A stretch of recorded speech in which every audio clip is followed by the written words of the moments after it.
आवाज आ रही है।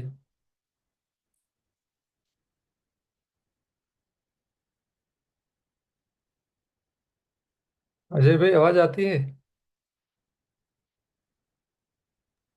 हाँ આવે છે। ओके।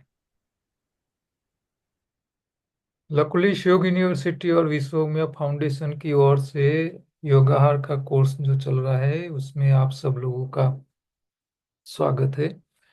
पिछली बार हम कहाँ रुके थे, कौन से पेज पे थे, कौन बताएगा?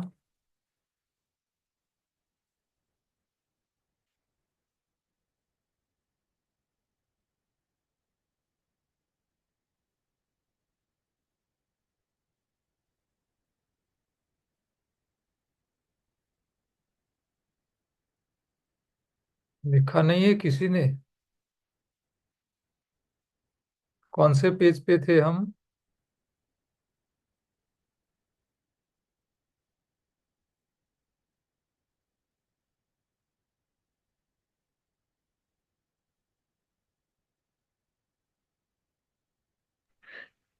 14 नंबर टॉपिक पर थे।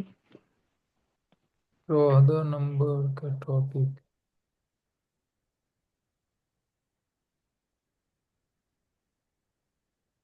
सत्कर्म के बारे में बात हो चुकी थी या हाँ हाँ, बस्ती के बारे में आपने बताया था कि बस्ती 2 प्रकार की होती है। षटकर्म बता दिया था, बस्ती? एनिमा जो भी ओके, बस्ती है ना। कैसे लेनी है वो भी बताई थी बात। हाँ हाँ।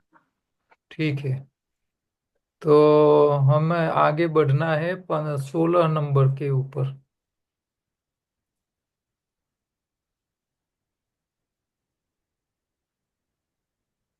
अब देखो, शरीर को ठीक रखने के लिए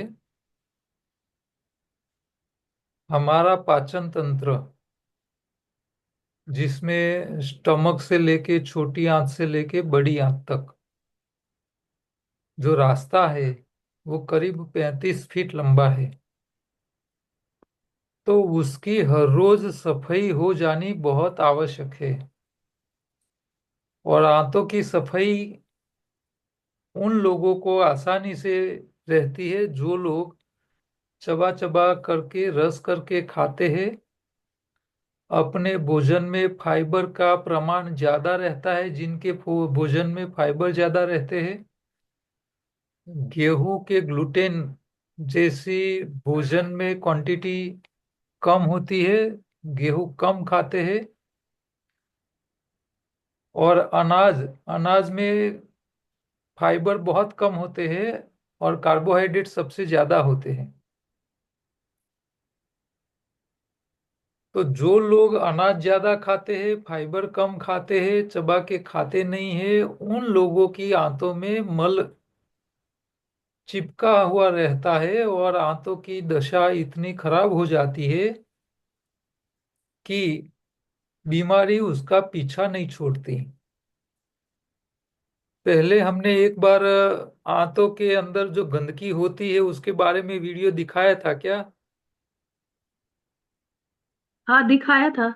जी, दोबारा देखने की जरूरत है क्या सब लोगों को याद दिलाने के लिए?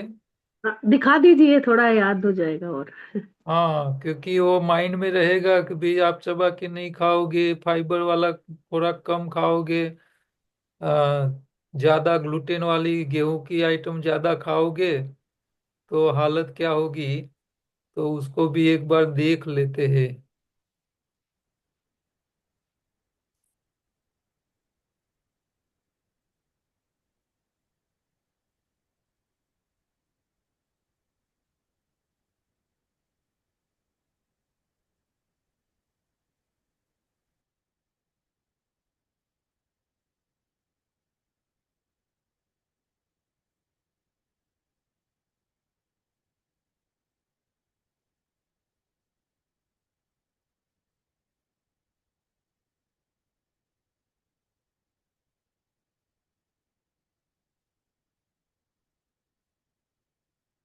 देखो, जो लोग बीमार नहीं है, जिनकी आंतों में कोई समस्या नहीं है, शरीर में कोई रोग नहीं है, चबा चबा के खाने की आदत है, भोजन में फाइबर वाला भोजन ज्यादा रहता है, उनकी आंतें एकदम साफ सुथरी रहती है। ये जो दिख रही है बड़ी आंत,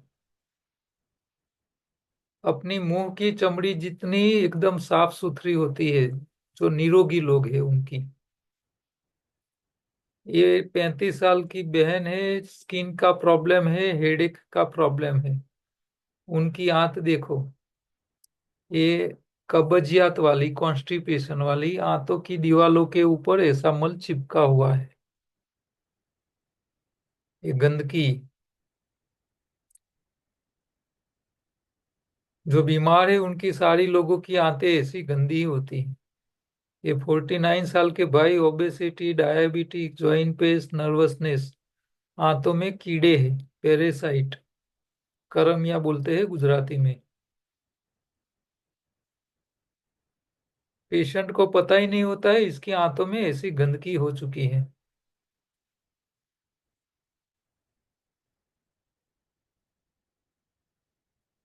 ये 21 साल की लड़की है, अस्थमा का पंप लेना पड़ता है, एलर्जी है, फंगस हो चुकी है आंतों में। ये 58 साल के भाई साहब है, हाइपरटेंशन और दूसरी दो बीमारी है, आंतों में गांठें हो गई।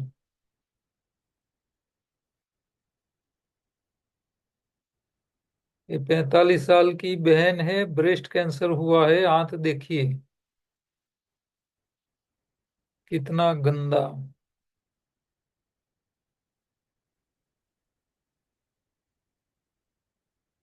और ये लास्ट स्टेज का कैंसर का पेशेंट, थोड़े दिन का मेहमान है, उसकी आंत देखो, पूरी आंत सड़ गई है, आंतों में कुछ बचा ही नहीं है।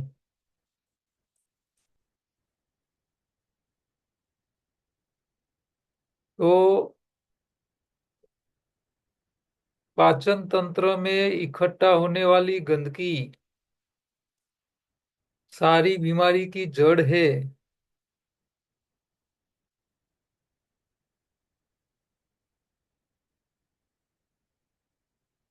वो जो लोग इसके ऊपर ध्यान नहीं रखते हैं, वही लोग दुनिया की, संसार की सारी हॉस्पिटलें चलाते हैं। चबा के खाने का समय नहीं देते हैं जो लोग, भोजन में गलत भोजन खाते रहते हैं। आंत हमारी छोटी आंत एकदम पतली होती है, आपकी हाथ की सबसे पतली जो उंगली है उतना पतला छोटा आंत होता है। चमड़ी इसकी निकाल दो तो अंदर का छोटी आंत का रास्ता छोटा सा बॉल पेन जितना पतला होता है। अब जो खुराक बिना चबाए खाते हैं वो आंतों में जाके फंसता है और फिर सड़ जाता है। और सड़ा हुआ भोजन ही आंतों को बर्बाद कर लेता है, फिर शरीर में बीमारी आती है। दुनिया के 90% बीमारियां और 90% हॉस्पिटलें सिर्फ छोटी सी गलती से चलते हैं। आप अपनी आंत को साफ रखोगे न तो आपके शरीर में कोई समस्या नहीं रहेगी। तो छोटे बच्चे को अभी से ट्रेनिंग दिया करो। जब चबा के खाने की आदत हो जाएगी ना तो वो शरीर शरीर कभी बीमार ही नहीं पड़ेगा। अब शरीर में जो दूसरी सफाई करनी है तो वो है आपकी खून की सफाई। छोटी बड़ी आंत की सफाई के लिए एनिमा का प्रयोग बढ़िया है, शंख प्रक्षालन विधि बढ़िया है। आप कपालभाति करो, अग्निसार क्रिया करो, बाह्य प्राणायाम करो तो वो सब आपकी आंतों को हिला देते हैं, पेट को हिला देते हैं। तो इससे आंतों के दीवालों के ऊपर चिपका हुआ मल भी रिलीज हो जाता है, निकल जाता है, आगे बढ़ जाता है, आंत साफ रहती है।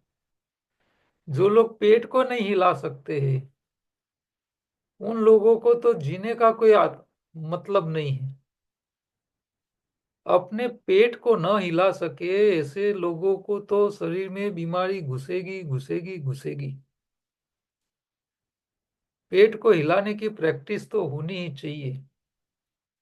आप कपालभाति करके कर सकते हो, अग्निसार क्रिया करके कर सकते हो, बाह्य प्राणायाम करके कर सकते हो, नोली क्रिया करके पेट को गोल घुमा सकते हो। शरीर के सारे ऑर्गन के ऊपर, शरीर के सारे अंग पे सबका कंट्रोल है, अपने पेट पे कंट्रोल नहीं है। और जिन लोगों के पेट पे कंट्रोल नहीं है ना, उन लोगों की जिंदगी हराम हो जाती है, जीवन में आनंद ही नहीं रहता है। क्योंकि पेट बिगड़ा, इसकी सारी जिंदगी बिगड़ी। तो पेट को हिलाने की प्रैक्टिस करो, पेट को साफ रखने के लिए सही भोजन खाओ, और पेट साफ रहे, कॉन्स्टिपेशन रहे ही नहीं, इसके लिए चबा चबा के खाने की आदत डालो। जो लोग ये सीख लेंगे, उन लोगों के जीवन में कोई समस्या ही नहीं रहेगी। और फाइबर वाला खुराक सबसे ज्यादा आपको पत्तियों में मिलता है। पत्तियों में जितने फाइबर मिलेंगे, इतने शायद दूसरे कोई खुराक में मिलेंगे। तो आपके शरीर में 2 ग्लास हरी पत्तियों का जूस शरीर में जाना ही चाहिए, हर रोज जाना चाहिए। और वो आप मिक्सी में की क्रश करके छान लेते हो, तो छन्नी में जब रस को छानते हो, तो छन्नी के जो होल है, उसी में से जितना जरूरी है इतना फाइबर आ जाता है। मिक्सी में पत्तियों को ज्यादा पीसोगे ना, तो फाइबर के छोटे छोटे टुकड़े हो जाएंगे। और आप छन्नी में उसको छानोगे तो वो छोटे छोटे फाइबर के टुकड़े भी जूस में आ जाएंगे। और वो आपकी आंतों को साफ रखने में बहुत काम करते हैं। आंतों की सफाई शरीर की बीमारी को बाहर निकालने के लिए सबसे ज्यादा मायने रखता है। और आंत की सफाई जिसकी नहीं होती है, वो गंदगी के अंदर जब दूसरा नया खुराक जाता है, जबकि पुराने खुराक की गंदगी चिपकी हुई है आंतों के अंदर, तो वो नया खुराक भी सड़ जाता है, और बीमारी में से पेशेंट को बाहर निकालने ही नहीं देता। तो आंतों की सफाई के लिए आपको हो सके इतना वजन में हल्का खुराक ही चाहिए। जो लोग एनिमा नहीं ले सकते हैं, वो लोग त्रिफला का उपयोग करें, मल शुद्धि पाउडर का उपयोग करें, मल शुद्धि गोली का उपयोग करें। और ये सब नहीं कर सकते हैं तो ककड़ी, करेला और टमाटर, उसका जूस 1-2 दिन इसके ऊपर रहने से आंतों की सफाई हो जाती है। तो आंत की सफाई बहुत जरूरी है। अब आंतों की सफाई में आपको तीसरे हिस्से का लाभ मिलता है। शरीर की सफाई में 3 भाग होते हैं। एक होता है आंतों की सफाई, तो 33% आपको इसका फायदा मिलेगा जो आंत साफ रखेगी। 33% होता है खून की सफाई। शरीर में 5 लीटर खून है, वो 5 लीटर खून हर रोज साफ हो जाना चाहिए। तो इससे 33% आपको लाभ मिलता है। तो 66% हो गया। और 33% आपके ऑर्गन की सफाई, आपके शरीर के जो भी अंग है, वो अंग की सफाई। ऐसे 3 हिस्से में आपकी शरीर की सफाई करनी है, और तीनों में करनी जरूरी है। कोई बोले मैं अपनी आंत को साफ रखूंगा, अपने खून को साफ नहीं रखूंगा, नहीं चलेगा। कोई बोले मैं अपने खून को साफ रखूंगा, मेरी आंत को सफाई नहीं करूंगा, तो नहीं चलेगा।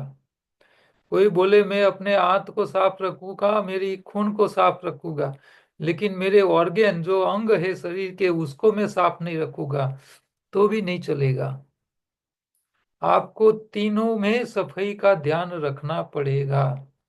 ऑर्गन भी साफ रहने चाहिए, खून भी साफ रहना चाहिए, और आपकी आंतों की भी सफाई हर रोज होती रहनी चाहिए।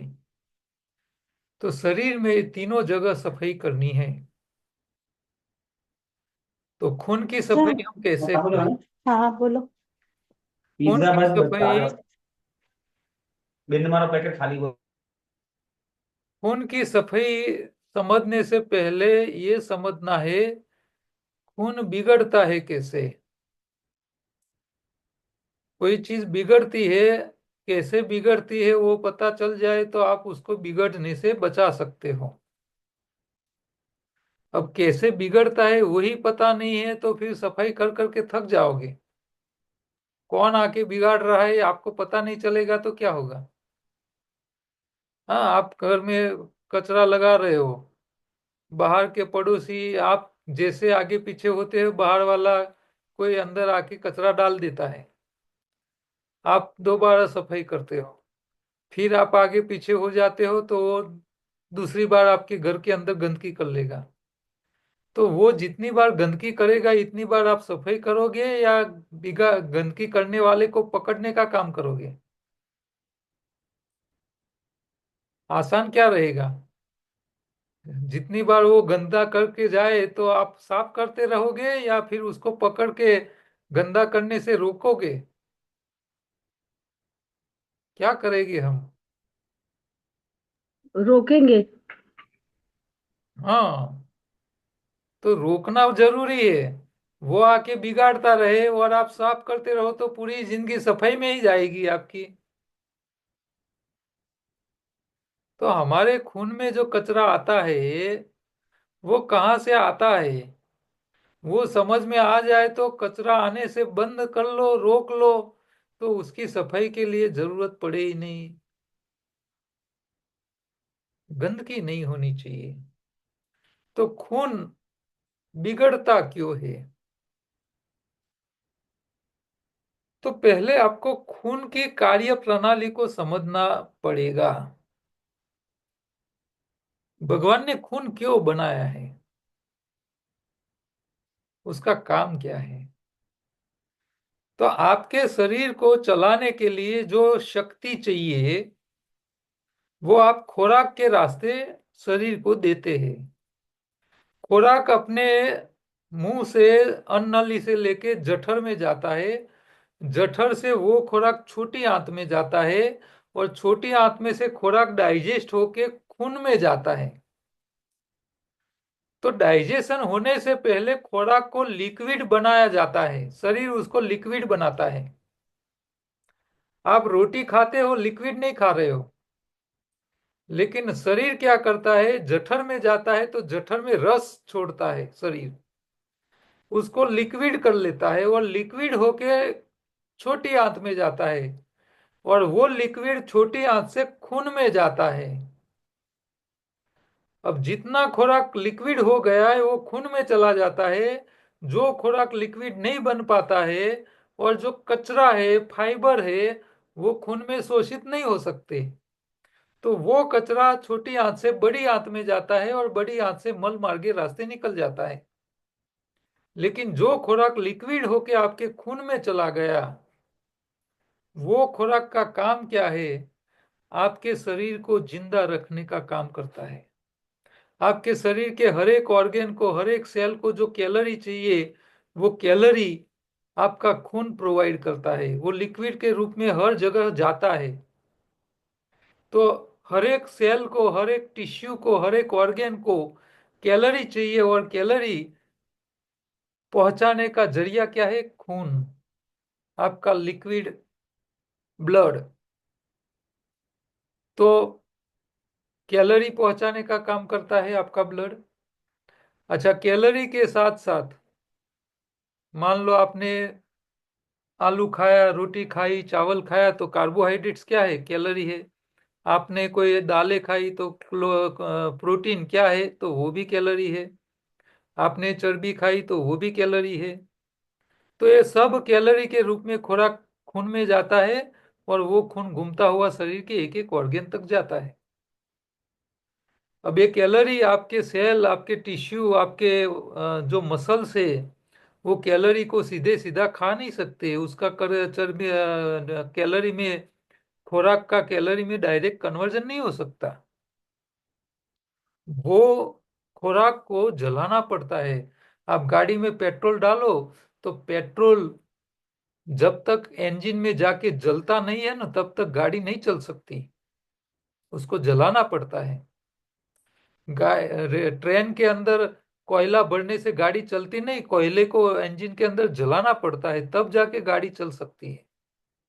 तो आपके खून में ये कार्बोहाइड्रेट्स यानी कैलोरी वाला खुराक तो आ गया, लेकिन वो खुराक आपके मसल तक तो पहुंच गया, लेकिन मसल वो खुराक को सीधा उपयोग नहीं कर सकते, उसको जलाना पड़ता है।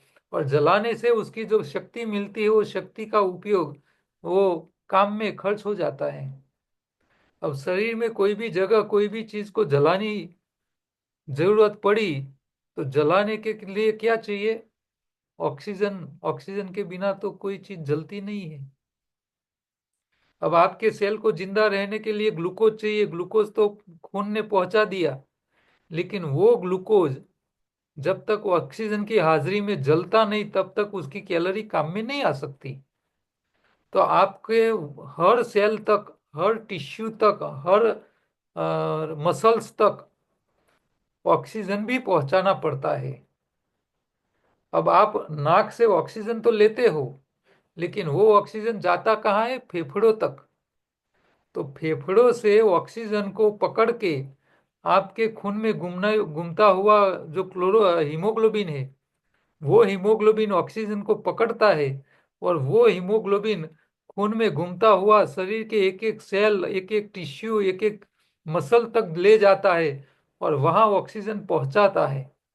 तो ये आपका खून जो घूम रहा है उसके जरिए वो पहुंच रहा है। अच्छा, आपके मसल्स को ग्लूकोज मिल गया, ऑक्सीजन मिल गया, ग्लूकोज को जलाया और ताकत मिली, वो मसल्स काम करने में खर्च कर लेते हैं। मान लो आप भाग रहे हो, दौड़ रहे हो, तो आपके पैरों के अंदर एक क्रिया हो रही है, ग्लूकोज खर्च हो रहा है, ऑक्सीजन खर्च हो रहा है, मसल्स काम कर रहे हो और आप चल रहे हो। अब कोई भी चीज को जलाओगे तो धुआं तो पैदा होगी, कोई भी चीज जलती है तो पैदा तो धुआं होता ही है। अब कोई भी चीज जलाने से कौन सा धुआं पैदा होता है? Carbon dioxide. तो वो कार्बन डाइऑक्साइड आपके पैरों के मसल्स में क्रिएट हो गया, वो खून में आया। वो कार्बन डाइऑक्साइड आपकी चर्बी चामड़ी के जरिए बाहर नहीं निकाल सकता, वो कार्बन डाइऑक्साइड को बाहर निकालने के लिए फेफड़ों तक ले जाना पड़ता है। तो आपका मसल्स तक जो हीमोग्लोबिन फेफड़ों से ऑक्सीजन लेके आया था, वही हीमोग्लोबिन आपके मसल्स के पास जो ग्लूकोज कार्बन डाइऑक्साइड पैदा हुआ है उसको पकड़ के फेफड़ों तक ले जाने का काम भी आपका हीमोग्लोबिन करता है। तो वो भी खून के अंदर घूमता हुआ वापिस आपके फेफड़ों तक कार्बन डाइऑक्साइड को ले जाके वहां छोड़ के फेफड़ों के रास्ते उसको बाहर निकालने की व्यवस्था करता है। तो आपके शरीर के लिए जहां जरूरी है कैलोरी, जहां जरूरी है ऑक्सीजन पहुंचाना, जहां जरूरी है रिपेयरिंग का सामान, जहां जरूरी है वो एंजाइम्स पहुंचाना है, जहां जरूरी न्यूट्रिशन पहुंचाना है, जहां जहां जो भी है वो सारा ट्रांसपोर्टेशन कहाँ से होता है? खून के रास्ते होता है। आपके शरीर में वियर एंड टीयर भी होता है, घिसारा भी पड़ता है, कई लाखों करोड़ों सेल हर रोज आपके शरीर में मर जाते हैं और लाखों करोड़ों नए सेल बनते हैं। तो वो नए जो जो सेल मर गया उसकी डेड बॉडी कहाँ जाती है? वो भी खून में घूमती रहती है और आपका खून उसका कचरे का निकाल करती है, चाहे पसीना से निकालती है, चाहे यूरिन से रास्ते निकलती है, चाहे फेफड़ों में आके वायु के स्वरूप में निकालती है। अच्छा, आपने जो जो खुराक खाया था इसमें से कैलोरी जो थी वो शरीर में जाके खर्च हो जाती है, खर्च हो जाएगी। तो जो खाया है वो खर्च हो जाएगा, तो इसका कुछ बचेगा नहीं। लेकिन जो लोग ज्यादा खाते हैं, मेहनत नहीं करते हैं, तो खुराक ज्यादा शरीर में चला जाता है, खून में ज्यादा खुराक पहुंच गया जाता है। लेकिन मेहनत नहीं करता है तो वो खुराक क्या होता है? खून में पहुंच गया है, आप मेहनत नहीं करते हो, तो गया हुआ खुराक या तो खर्च करना पड़ता है या तो बाहर निकालना पड़ता है। अब जो खुराक शरीर कचरा के रूप में बाहर नहीं निकाल पाएगा, आप मेहनत करके खर्च नहीं करोगे, तो वो खुराक गया था खुराक। लेकिन वो खुराक जब मेहनत नहीं होती है, खर्च नहीं होता है, तो वो बन जाता है कचरा। और कचरा वाला खून आपके शरीर के अंदर घूमता रहता है और वो कचरा वाला खून हो जाता है। तो वो कचरा खून में बढ़ जाता है हर रोज। तो आप जितना खाते हो इतना मेहनत करके खर्च हो जाना चाहिए। आप कम मेहनत करते हो, ज्यादा खाओगे तो भी दिक्कत। आप ज्यादा मेहनत करते हो और कम खाओगे तो भी दिक्कत। आपको दोनों में ध्यान रखना पड़ेगा। जरूरत के हिसाब से भोजन चाहिए, ओवर ईटिंग नहीं होना चाहिए। आप मेहनत करते हो इतने उसके हिसाब से भी भोजन चाहिए, कम नहीं होना चाहिए। समस्या तब आती है जब जरूरत से भोजन कम करते हो या जरूरत से भोजन ज्यादा करते हो। समस्या तभी आ जाती है, इसके अलावा नहीं आती है। तो आपकी खून की सफाई बहुत जरूरी है। आपके खून को साफ रखने के लिए भगवान ने दो व्यवस्था करके रखी है। एक है फेफड़ों के साथ आपके खून के साथ रिलेशन दिया है, दूसरा आपकी किडनी के साथ दिया है। तो आपके शरीर के अंदर करीब 5 से 6 लीटर खून घूमता रहता है। तो ये खून जो घूमता रहता है उसका टेम्परेचर 37 डिग्री कंटिन्यू रखना पड़ता है। बॉडी का टेम्परेचर 37 डिग्री रहता है। तो आपके खून को कई प्रकार की जिम्मेदारी शरीर ने भगवान ने दी हुई है। कैलोरी पहुंचाना, न्यूट्रिशन पहुंचाना, खुराक पहुंचाना, कार्बन डाइऑक्साइड बाहर निकालना, ऑक्सीजन पहुंचाना, जरूरी सामान पहुंचाना। ज्यादा खुराक आ गया है तो उसको स्टॉक गोडाउन तक ले जाना, मेंटेनेंस करना, रिपेयरिंग करना, ये सारा काम आपका खून संभालता है। आपके शरीर का टेम्परेचर भी मेंटेन करने की जिम्मेदारी खून को दी हुई है। तो जब शरीर में ज्यादा खुराक जाता है और वो मेहनत करके खर्च नहीं हो जाता है, तब वो शरीर के अंदर जो खुराक जाता है वो लिक्विड रूप में जाता है। क्योंकि आंतों से शरीर के अंदर जो खुराक जाता है वो लिक्विड फॉर्म ही जा सकता है। जो लिक्विड नहीं है खुराक, वो आंतों से आगे बढ़ के बड़े आंत के रास्ते, मल मार्ग के रास्ते बाहर निकल जाता है। तो आपके खून के अंदर खुराक आता है लिक्विड के रूप में। अब ये जो खुराक जहां खर्च होता है वहां ऑक्सीजन खर्च हो जाता है, कार्बन डाइऑक्साइड पैदा हो जाता है, खुराक भी खर्च हो जाता है। तो मेहनत नहीं करते हैं तो लिक्विड वाला कचरा, अच्छा मेहनत करते हैं तो वो खुराक जो था वो उसका वायु बन गया, यानी कार्बन डाइऑक्साइड बन गया। तो आपके खून में दो प्रकार का कचरा बनता है, एक प्रवाही बनता है, दूसरा वायु स्वरूप।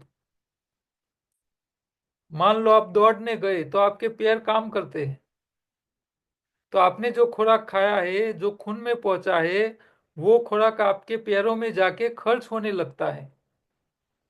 तो आपके पैरों में खुराक खर्च हो रहा है, इसके साथ ऑक्सीजन भी जल रहा है। तो पैरों के अंदर ऑक्सीजन जल रहा है, खुराक यानी कैलोरी जल रहा है। तो जलने के बाद कार्बन डाइऑक्साइड बन जाता है आपके पैरों में। तो आपके पैरों में जो कार्बन डाइऑक्साइड बना है वो वायु स्वरूप कचरा बन जाता है।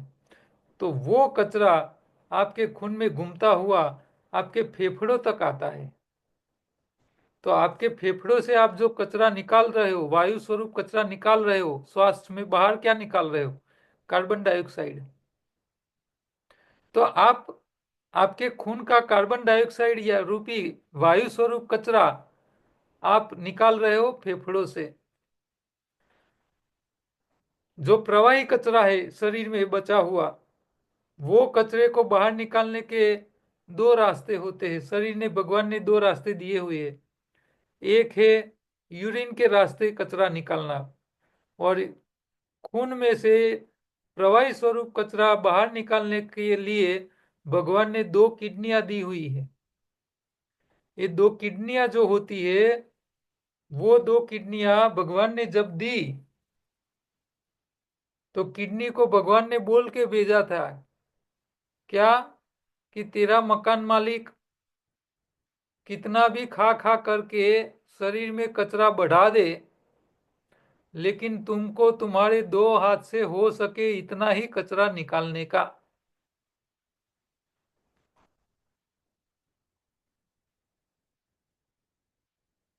तो ये किडनी जो है उसको भगवान ने फिक्स पगार वाली बनाई है। आप ज्यादा खुराक खाओ, आपके लोही में ज्यादा प्रवाही कचरा बन जाए, तो वो कचरा आपकी किडनी, ज्यादा कचरा आप इकट्ठा करोगे तो आपकी किडनी ज्यादा कचरा निकालेगी नहीं, वो ज्यादा कचरा नहीं निकाल सकती। अब किडनी जो कचरा नहीं निकालती है, वो कचरे, प्रवाही कचरे को बाहर निकालने का दूसरा रास्ता कौन सा है? पसीना। जो लोग 4 बार खाते हैं, दिन में 5 बार खाते हैं, और मेहनत करके पसीना निकालते हैं, उन लोगों के शरीर में, उनके खून में कचरा बढ़ेगा क्या? नहीं बढ़ेगा। वो लोग बीमार नहीं पड़ते हैं। लेकिन जो लोग ज्यादा खाते हैं, मेहनत नहीं करते हैं, पसीना नहीं निकालते हैं, किडनी ज्यादा कचरा निकालती नहीं, तो किडनी, जो कचरा किडनी नहीं निकाल सकती है, वो कचरा आपको पसीना से निकालना पड़ता है। और जो लोग पसीना नहीं निकालते हैं, उसका कचरा खून में ही रह जाता है। फिर वो कचरा बाहर निकलता नहीं और आपको बीमार करता है।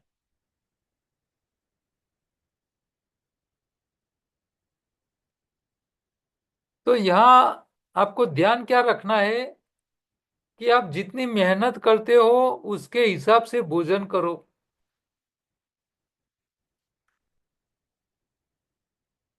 तो मेहनत, मान लो कम कर रहे हो, ज्यादा भोजन कर रहे तो फिर आपको योगा, कसरत, एक्सरसाइज करके उसको खर्च करना पड़ेगा।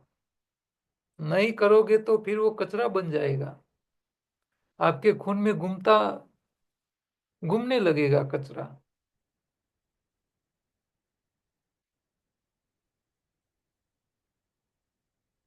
तो खून में ज्यादा कचरा इकट्ठा नहीं होना चाहिए, हो गया है तो उसको निकालना है। निकालने के दो रास्ते हैं, एक है रास्ता यूरिन के रास्ते, दूसरा है पसीने के रास्ते।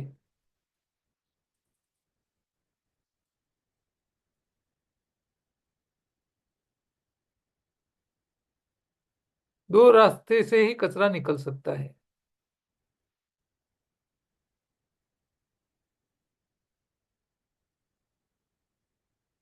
तो आपके खून में प्रवाही और वायु दो स्वरूप का कचरा बनता है। दोनों कचरे को बाहर निकालने के रास्ते अलग है।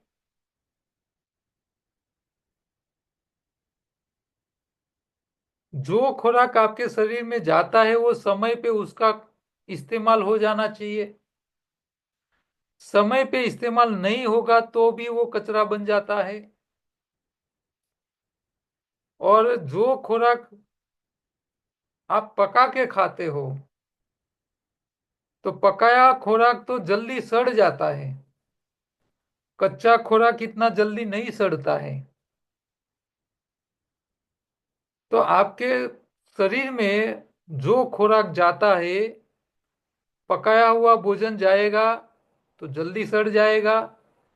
मान लो आप कच्चा खा रहे हो तो वो जितना जल्दी सड़ेगा नहीं, लेकिन जो खाया है उसको खर्च भी करना पड़ेगा।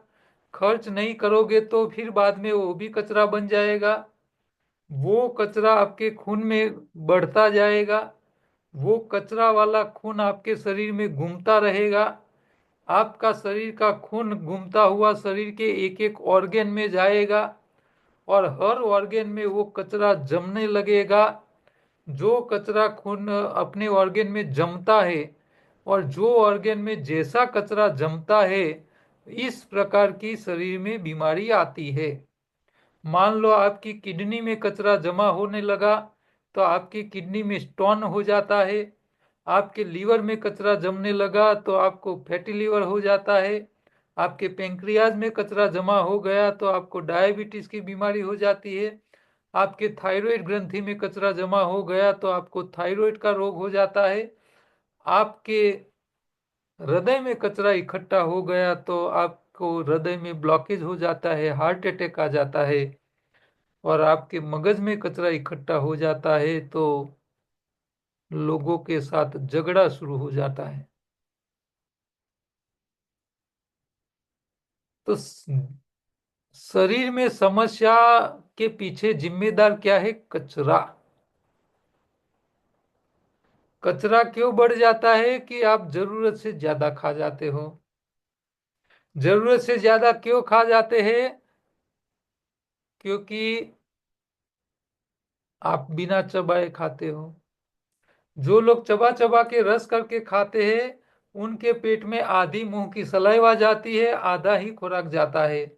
तो उसका पेट आधा खुराक और आधा सलाइवा से भर जाता है तो वो ओवर ईटिंग नहीं करता। ओवर ईटिंग जिसके शरीर में नहीं होता उसके शरीर में कचरा बढ़ता नहीं। और कचरा नहीं बढ़ेगा तो नहीं खून बिगड़ेगा, नहीं ऑर्गेन बिगड़ेगा।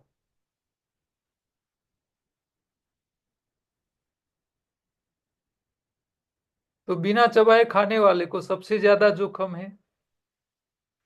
दूसरा, कई बार हम ऐसा भोजन खाते हैं कि वो खुराक शरीर में जाके शरीर उसका इस्तेमाल ही नहीं कर पाता है। मान लो आपने नमक को गर्म करके खाया, नमक खून में चला गया तो वो गर्म नमक जो गया है वो कैल्सिफिकेशन हो जाता है, उसके क्षार के पोपड़े बन जाते हैं, शरीर उसका उपयोग नहीं कर सकता। और वो क्षार का पोपड़ा आपके लीवर में, आपकी किडनी में, आपके पैंक्रियाज में, आपकी खून की नलियों में जम जाता है, नलियों को हार्ड कर लेता है। जैसे आपकी पानी की नलियों जो होती है इसके अंदर क्षार जम जाता है तो नलियां सिकड़ जाती है, छोटी हो जाती है अंदर से। इसी तरह आपकी खून की नलियां भी सिकड़ जाती है, हार्ड हो जाती है, क्या फ्लेक्सिबिलिटी कम हो जाती है। आपके लीवर में कचरा जम जाता है, जो नमक है वो सारा जम जाता है। इसी तरह जो आप चर्बी गर्म करके खाते हो वो गर्म की हुई चर्बी भी शरीर में जाके शरीर उसका खर्च ही नहीं कर पाती है। तो वो खून में तो चला जाता है चर्बी, लेकिन जब शरीर उसको खर्च नहीं कर पाएगी तो वो चर्बी क्या करेगी? खून में घूमती रहेगी और जहां जहां मौका मिल गया वहां जमने लगेगी। तो वो हृदय में ब्लॉकेज कर लेता है, लीवर में जम जाती है चर्बी, शरीर के हर जगह जमने लग जाती है। तो ये सब कचरा ही है। तो कचरे से बचना है तो क्या करना है?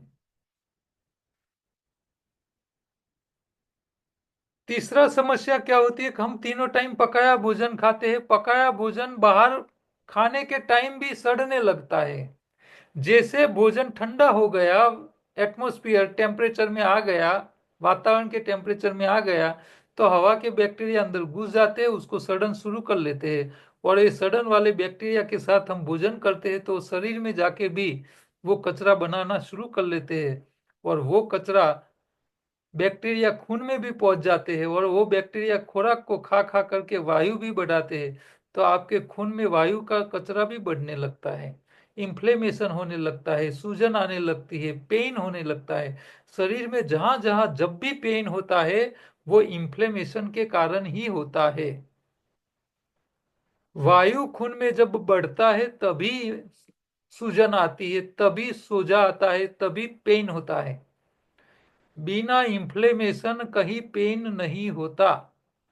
शरीर के जहां जहां आपको पेन हो रहा है सब इन्फ्लेमेशन के कारण ही पेन होगा। तो इन्फ्लेमेशन कर रहा है कौन? वायु। वायु कहाँ बढ़ रहा है? खून में। अब खून में वो कचरा बढ़ रहा है, खून शरीर बाहर नहीं निकाल पा रही है, तब जाके समस्याएं खड़ी हो रही है। तो खून की सफाई के लिए खून में ज्यादा कचरा जाना नहीं चाहिए, यानी ज्यादा खुराक नहीं जाना चाहिए। आपके शरीर को जितना जरूरत है उतना ही जाना चाहिए, नहीं ज्यादा जाना चाहिए, नहीं कम जाना चाहिए। मेहनत के हिसाब से भोजन जाना चाहिए। अच्छा, कई बार क्या करते हैं लोग, शरीर के पास मेहनत ज्यादा कराते हैं और मेहनत वाला यानी कैलोरी वाला खुराक ज्यादा खाएंगे तो चलेगा।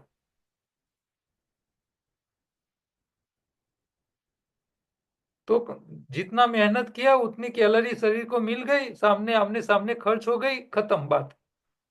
तो उसके शरीर में कचरा नहीं बनता है। लेकिन वो ज्यादा मेहनत करता है, कैलोरी वाला खुराक खाएगा तो मेहनत करने की ताकत तो मिल जाएगी, लेकिन शरीर के जो ऑर्गेन मेहनत करते हैं वो ऑर्गेन के अंदर वियर एंड टीयर भी होता है, घिसारा भी पड़ता है। तो घिसारी को ठीक करने के लिए न्यूट्रिशन चाहिए, पोषक तत्व चाहिए। वो जब शरीर को नहीं दिया जाता है तब जाके मेंटेनेंस होता नहीं है, तो वो भी शरीर में बीमारियां लाता है। अच्छा, कई बार क्या होता है कि मेहनत कम करते हैं, ज्यादा कैलोरी खा जाते हैं। तो ज्यादा कैलोरी शरीर में जाके मेहनत करता नहीं है, शरीर खर्च नहीं करती है, तो वो गई होती है कैलोरी, लेकिन खर्च नहीं हो जाती है, तो जो हो बन जाता है कचरा और खून में घूमने लगता है और अलग अलग जगह खराब कोलेस्ट्रॉल लेवल के रूप में, चर्बी के रूप में जमने लगता है। तो एक ये भी समस्या है कि भी कम मेहनत करते हो, ज्यादा खा लेते हो। अच्छा, कई बार क्या होता है, जो भोजन खाते हैं वो शरीर खर्च ही नहीं कर पाए, ऐसा खा लेते हैं। तो वो शरीर में जाके, शरीर ने मेहनत की लेकिन शरीर उसको, एक भोजन ही ऐसा खाया है, तो जो जो कैलोरी खाई है वो शरीर कैलोरी के रूप में खर्च ही नहीं कर पाएगी। तो फिर वो कैलोरी खून में घूमती रहेगी, शरीर उसका इस्तेमाल ही नहीं कर पाएगी। मान लो आपने काम किया, मेहनत की, आपका पगार दे दिया सेठ ने। अब सेठ ने पगार तो दे दिया, लेकिन आपको सारी पगार के जो पैसे थे, नोट थी, करेंसी नोट, वो सारी जाली नोट दे दी आपको, खोटी, गलत, डुप्लीकेट नोट दे दी। अब आपने पगार मान के घर लाके रख दी, लेकिन वही नोट लेके जब अब बाजार में गए खर्च करने के लिए, तो वो दुकानदार देख के बोलता है कि भाई ये तो डुप्लीकेट नोट है, मैं नहीं लूंगा। तो आपका पगार आपके पास पड़ा रहता है, आप नहीं खर्च कर पाते हो इसको। शरीर में भी ऐसा ही है, जो खुराक शरीर खर्च नहीं कर पाता है, ऐसा खुराक खाते रहोगे तो शरीर में क्या होगा, कचरा बढ़ता जाएगा, क्योंकि शरीर खर्च नहीं कर रहा है। तो आपके शरीर में जाने वाला खुराक पहले आपको चेक करना है कि वो शरीर सही में उसका खर्च कर पाएगा या नहीं। दूसरा, शरीर को जो जितनी जरूरत है वो मिलना चाहिए। आप ज्यादा मेहनत करते हो तो कैलोरी ज्यादा मिलनी चाहिए। अच्छा, आप मेहनत ज्यादा करते हो तो शरीर में वियर एंड टीयर भी हो रहा है, तो उसको रिपेयरिंग करने का सामान भी देना पड़ेगा। तो आपके खुराक में वो भी होना चाहिए। वो नहीं जाएगा तो आपके ऑर्गेन जो है वो मेंटेन नहीं हो पाएंगे और घिसारा ज्यादा पड़ जाएगा, तो कम उम्र में जल्दी बूढ़े हो जाओगे। आप मजदूर लोग देखिए, मजदूर लोग 40 की उम्र के हो गए, 60 के बुढ़े दिखाई देंगे। क्यों? क्योंकि वो मेहनत करते हैं, अनाज खाते हैं, लेकिन जितना शरीर को घिसारा पड़ता है उसके सामने उसका रिपेयरिंग होना चाहिए, वो रिपेयरिंग वाला, न्यूट्रिशन वाला, पोषक तत्व वाला खुराक खाते ही नहीं है वो लोग। फिर उसको जल्दी बुढ़ापा आ जाता है, जल्दी बूढ़े हो जाते हैं और ज्यादा मेहनत करते हैं, ज्यादा मसल्स काम करते हैं, मसल्स रिपेयर होते नहीं है। अब मसल रिपेयर नहीं होते हैं तो थक जाते हैं, थक जाते हैं तो रात को सोने जाते हैं तो नींद नहीं आती, नींद नहीं आती है तो फिर मजदूर क्या करेगा, नींद नहीं लेने के लिए शराब पिएगा, और क्या करेगा, उसको दारू पीना पड़ता है। शराब पिएगा तो उसका लीवर खलास हो जाएगा। एक तो शरीर रिपेयरिंग का सामान नहीं दे रहा है, नींद करने के लिए शराब पी रहा है, शराब पीता है तो फिर लीवर खलास हो जाता है, लीवर खलास हो जाता है तो शरीर की सारी केमिकल प्रोसेसिंग सारा बंद हो जाता है, और ज्यादा खराब होने लगता है उसका शरीर की समस्या, और फिर वो कम उम्र में मर जाता है।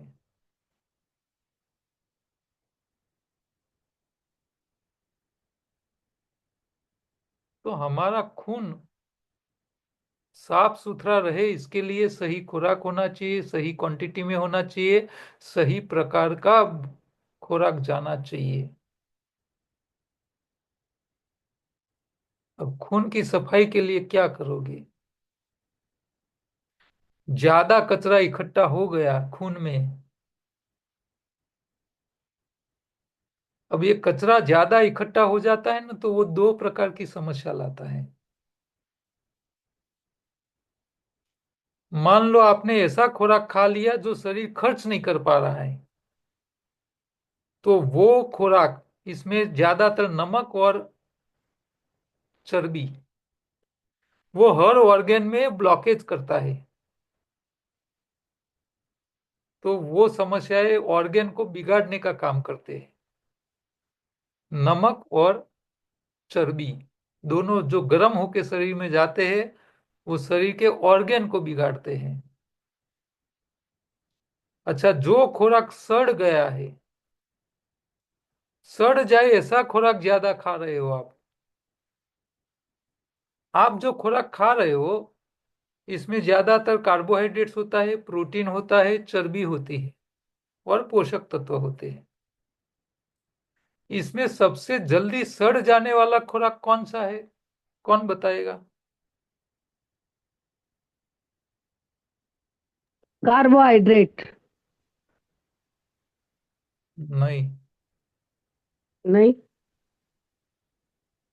तो फिर कौन क्या? सा खुराक सबसे जल्दी सड़ जाता है? वो तो गरिष्ठ जो होगा, गरम किया हुआ। स्वीट, नहीं, मीठा।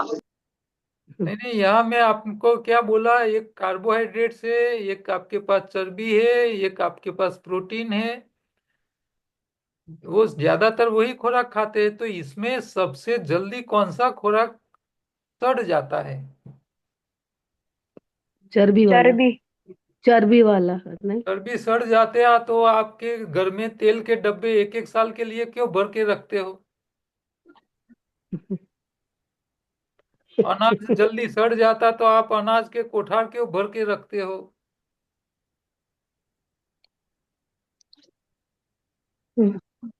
प्रोटीन एक ऐसा खुराक है, वो जैसे गर्म हो गया सबसे जल्दी सड़ने लगता है। और प्रोटीन जब भी ओवर ईटिंग होता है शरीर में, तब वो प्रोटीन शरीर में सड़ जाने के कारण, और प्रोटीन एक ऐसा खुराक है जो वायरस को बनाने के लिए सबसे ज्यादा यूटिलाइज होता है। वायरस का पूरा स्ट्रक्चर जो होता है, उसकी पूरी दीवार जो होती है, वायरस की पूरी चमड़ी जो होती है, वो प्रोटीन से बनती है। तो ज्यादा प्रोटीन डाइट आपके शरीर में वायरल इन्फेक्शन जैसी बीमारियां से लेके कंटामिनेशन जैसी सडन करने वाली समस्याएं खड़ा करते हैं। वायरस और बैक्टीरिया, ये सब का ग्रोथ के पीछे ये प्रोटीन जिम्मेदार होता है। तो वायरस जन्य बीमारियां वायरस के बढ़ावे से होती है, और वायरस का बढ़ावा तब होता है जब उसको ज्यादा प्रोटीन मिलता हो। तो प्रोटीन का जो ज्यादा कचरा शरीर में इकट्ठा हो जाता है, तो आपको वायरल इन्फेक्शन इन्फेक्शन जैसी बीमारियां, सड़न से बनने वाली समस्याएं, सूजन वाली समस्याएं, इन्फ्लेमेशन वाली समस्याएं, ये सब इसमें ज्यादा करते हैं। तो यहाँ दो प्रकार की बीमारियां होती है शरीर में। एक होती है सड़न के कारण, जिसमें वायरस जन्य बीमारियां, वायु प्रकृति बढ़ना, इन्फ्लेमेशन होना, सूजन आ जाना, वायरल इन्फेक्शन और इन्फेक्शन वाली बीमारियां, किसी भी प्रकार का इन्फेक्शन लगता है, तो वो सब एक कचरे का कारण होता है। अच्छा, दूसरा खुराक जो शरीर में जाके शरीर उसको खर्च नहीं कर पाता है। ये खुराक आपके शरीर के ऑर्गेन को बिगाड़ने का काम करते हैं। जैसे कि हृदय को बिगाड़ना, ब्लॉकेज हो जाना है, पेंक्रियाज को बिगाड़ना, डायबिटीज हो जाना, लीवर को बिगाड़ना, फैटी लीवर हो जाना, किडनी में स्टोन हो जाना। तो ये सब कचरा वो है जो आपका शरीर वो खुराक को खर्च नहीं कर पाता है, इसीलिए वो शरीर के ऑर्गेन को बिगाड़ते हैं। तो ये दो प्रकार का खुराक से आपको बचना है। गरम किया हुआ प्रोटीन, गरम किया हुआ नमक, गरम किया हुआ चर्बी, फैट, ये तीनों हमारे शरीर के लिए दुश्मन है। ये दोनों प्रकार की बीमारियों के पीछे ये दो तीनों जिम्मेदार हैं। तो वो खुराक में ज्यादा नहीं जाना चाहिए खुराक के रूप में, और वो ज्यादा जाएगा तो खून में पहुंच जाएगा।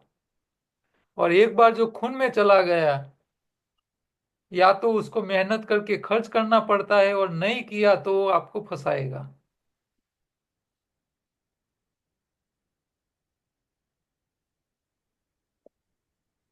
दूसरा, जो खुराक शरीर में जाता है वो समय पे खर्च नहीं होता है,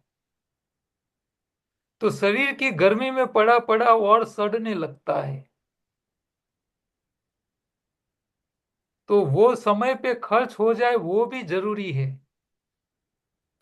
नहीं होता है, खर्च नहीं करते हो, मेहनत नहीं करते हो, तो फिर आपको समय समय पे उसकी सफाई करने के लिए खाने में ब्रेक लेना पड़ता है। यानी उपवास करके आप उसकी सफाई कर सकते हो। तो खून की सफाई के लिए, ऑर्गन की सफाई के लिए हमारे शास्त्रों ने उपवास दिए हैं। पहले के जमाने में मेहनत बहुत ज्यादा थी, तीनों टाइम खाना जरूरी था। तीनों टाइम खाने के बावजूद भी कई बार इतनी मेहनत करते थे लोग कि वो भी कम पड़ता था। तो वो जमाने में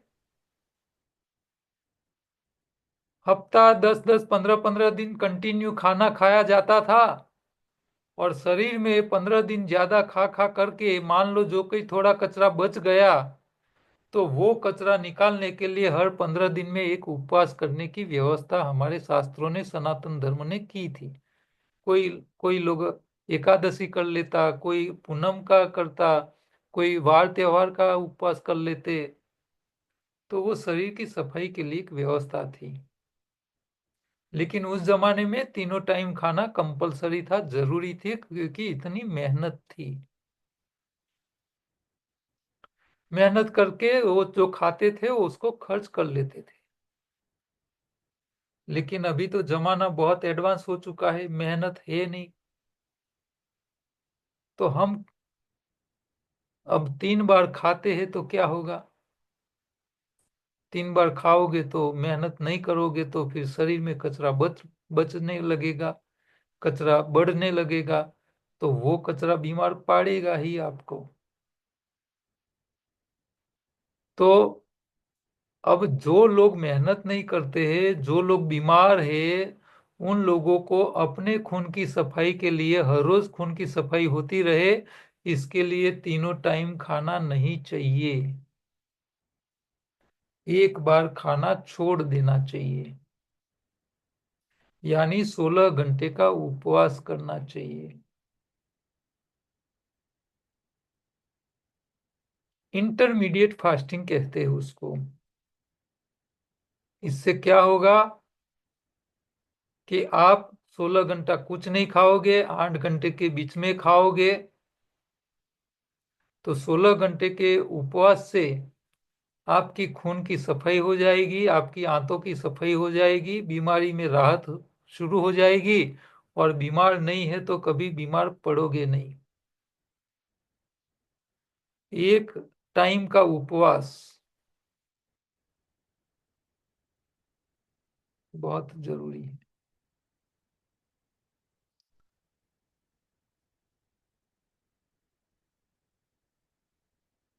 तो शरीर को उपवास करके साफ रखना जरूरी है।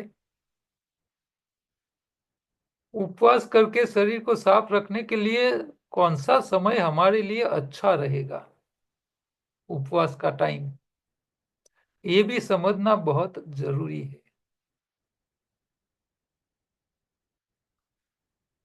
अच्छा, एक बात तो तय है कि जो लोग मेहनत नहीं करते उसको 3 टाइम खाना नहीं चाहिए।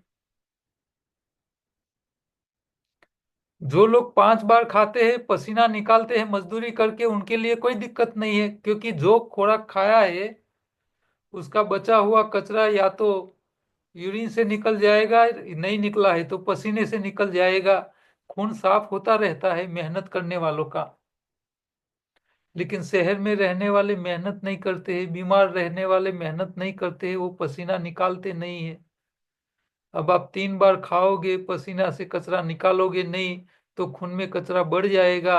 ये खून में कचरा बढ़े नहीं और बीमारी आए नहीं, इसके लिए आधुनिक समय के सारे प्रकार के डॉक्टरों ने बीमारी से बचने के लिए, खान पीन के लिए बहुत अद्भुत एक नियम दिया है। क्या नियम दिया है? सुबह में राजा जैसा खाओ, दोपहर को व्यापारी जैसा खाओ और रात को भिखारी की तरह खाए पिए बिना सो जाओ। ये नियम क्यों दिया है? कि उन लोगों को पता है कि आप शहर में रहते हो, मेहनत नहीं करते हो, बीमार हो, 3 टाइम खा खा करोगे तो और ज्यादा बीमार पड़ोगे। इससे बचने के लिए 1 टाइम खाना छोड़ो, रात को बिना खाए पिए सो जाओ। सुबह में राजा जैसा खाओ, दोपहर को व्यापारी जैसा खाओ, रात को भिखारी की तरह कुछ खाए पिए बिना सो जाओ। ये लोगों ने नियम दिया है। ये नियम दिए देने का उद्देश्य एकमात्र है कि आप मेहनत नहीं करते हो, बीमार हो, तो आप 3 टाइम मत खाओ। बीमारी से बचने के लिए, बीमारी से बाहर आने के लिए 1 टाइम खाना छोड़ दो। लेकिन उन्होंने नियम क्या दिया? रात को खाली पेट सोने का। आप सब लोगों को पता होगा कि रात को जब पेट खाली होता है और आप सोने जाओगे तो क्या नींद आएगी? खाली पेट नींद आ सकती है क्या? पेट में वजन नहीं पड़ेगा तब तक ज्ञान नहीं चढ़ता है। अब डॉक्टरों ने खाली पेट सोने के लिए बोल दिया, लेकिन दुनिया में 1% लोग भी ऐसे नहीं है जो रात को खाली पेट रख के सो सकते हो। खाली पेट नींद ही नहीं आती है। डॉक्टर भी होशियार थे, नियम अच्छा बताया, सही बताया, लेकिन नियम ऐसा बताया कोई पालन ही नहीं कर पाए।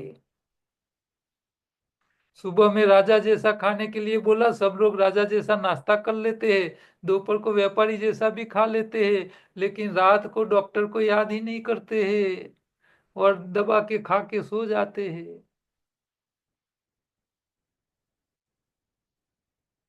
आपको ठीक रहना है, आपकी खून की सफाई करते रहना है, बीमारी से बाहर रहना है, तो आपको 1 टाइम खाना छोड़ना जरूरी है। रात का खाना आप छोड़ नहीं सकते हो। बिना खाए नींद नहीं आती है, तो आपको रात को खाना खा लेना चाहिए। नींद नहीं आ रही है तो खा लो, खा के सो जाओ। अब आपके पास सुबह और दोपहर में से दो में से एक को छोड़ना पड़ेगा। एक तो छोड़ना ही है, चाहे सुबह वाला छोड़ो, दोपहर वाला छोड़ो या रात वाला छोड़ो, एक तो छोड़ना पड़ेगा। ठीक रहना है तो भी छोड़ना पड़ेगा, ठीक होना है तो भी छोड़ना पड़ेगा। अब रात का भोजन खा लिया, अब आप सो गए, अब आपके पास सुबह और दोपहर 2 टाइम बचे हैं, उसमें से एक को खाने का छोड़ना है, 1 टाइम को। अब आपके लिए अच्छा कौन सा रहेगा वो समझना बहुत जरूरी है। सुबह वाला अच्छा रहेगा या शाम दोपहर वाला छोड़ना अच्छा रहेगा?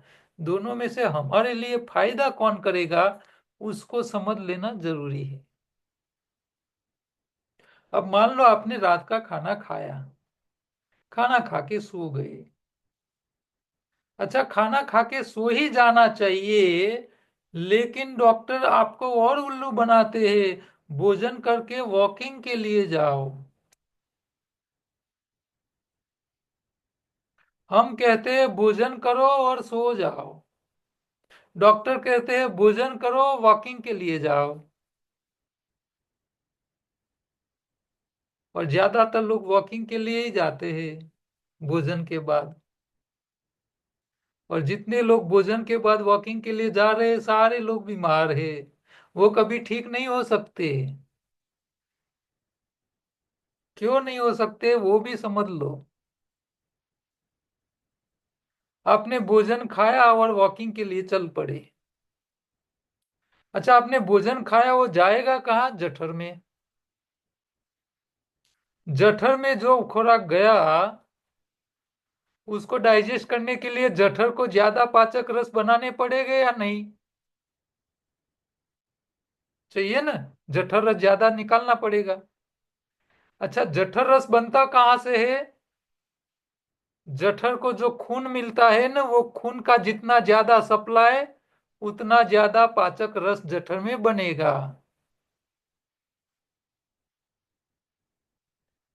अब आपने भोजन खाया है, जठर में गया है, जठर को ज्यादा पाचक रस बनाने हैं, तो उसको ज्यादा खून की आवश्यकता रहती है। लेकिन आप जा रहे हो घूमने के लिए, वॉकिंग के लिए, जरूरत थी आपके जठर को ज्यादा खून की, लेकिन आप वॉकिंग के लिए जा रहे हो तो आपका शरीर का ज्यादातर खून आपके पैरों में चला जाता है। जठर को रस मिल जठर को खून मिल नहीं रहा है। अब जठर को खून कम मिलेगा तो जठर में क्या ज्यादा पाचक रस बनेंगे या कम पड़ेंगे? अपने अपने वीडियो ऑन रख रख के मुंह को तो दिखाओ, और मैं बोल रहा हूं वो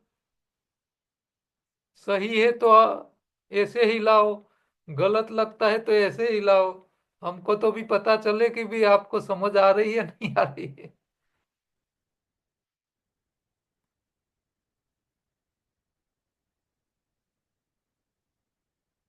अब आप वॉकिंग के जा रहे हो तो आपका शरीर का खून जाएगा पैरों में, जठर को नहीं मिल रहा है, जठर पाचक रस कम पैदा करेगा, और आपने जो भोजन खाया उसका सही तरह डाइजेशन होगा नहीं, वो कच्चा ही आंतों में चला जाएगा।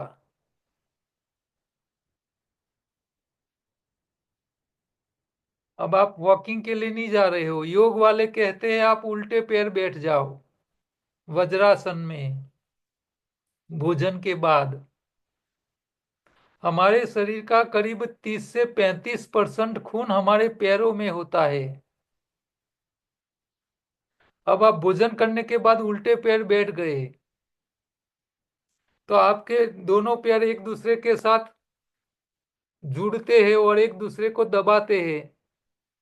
आपके पैर का ऊपर का हिस्सा और नीचे वाला हिस्सा, आपका साथर और आपका पिंडी पैर की, दोनों एक दूसरे के साथ ज्वाइंट होती है उल्टे पैर बैठते हो तो आपके पैर के अंदर प्रेशर बनता है। तो आपके पैर के अंदर जो 30-35% खून है उसके ऊपर प्रेशर आता है, और प्रेशर के कारण ज्यादा खून पैरों का जो है वो आपके शरीर के ऊपर के हिस्से पेट की ओर आने लगता है। तो आपके स्टमक को ज्यादा खून मिलने लगता है, और आपके जठर में जो खुराक आया है उसके लिए वो ज्यादा पाचक रस बना सकता है। तो डाइजेशन अच्छा होगा या खराब होगा? तो भोजन करने के बाद वज्रासन में उल्टे पैर बैठने से आपके शरीर का पाचन अच्छा हो जाता है भोजन का, शरीर के अंदर। और आप घूमने जाते हैं तो पाचन ठीक नहीं हो पाता है, पाचन हो ही नहीं पाएगा सही तरह, तो बीमारी कभी जाएगी नहीं। हमारे गुजराती में एक कहावत है, मारी ने भागी जऊन खाई ने ऊंघी जऊ। क्यों कहा गया है? क्या आप किसी को मारो और वहीं खड़े रहोगे तो मार खाना पड़ेगा, इसीलिए मार के भाग जाओ और खा के सो जाओ। क्यों? सो जाने से क्या होगा? आपका जो खून है पैरों में एक्स्ट्रा है वो सारा ओरिजेंटल हो जाएगा, तो आपके स्टमक को ज्यादा मिल जाएगा, डाइजेशन अच्छा हो जाएगा, नींद भी आ जाएगी, पाचन अच्छा हो जाएगा। लेकिन आप वॉकिंग के लिए जाओगे तो क्या होगा? डबल नुकसान है, जो खाया है वो पचेगा नहीं, वॉकिंग का टाइम बिगड़ेगा, थक जाओगे, मसल्स को परेशान करोगे।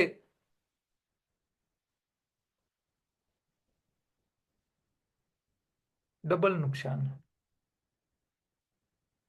रात को खाना खाया, सो जाओ, हो सकता है तो लेफ्ट साइड पे सो जाओ। वाम कुक्षी करना चाहिए भोजन के बाद।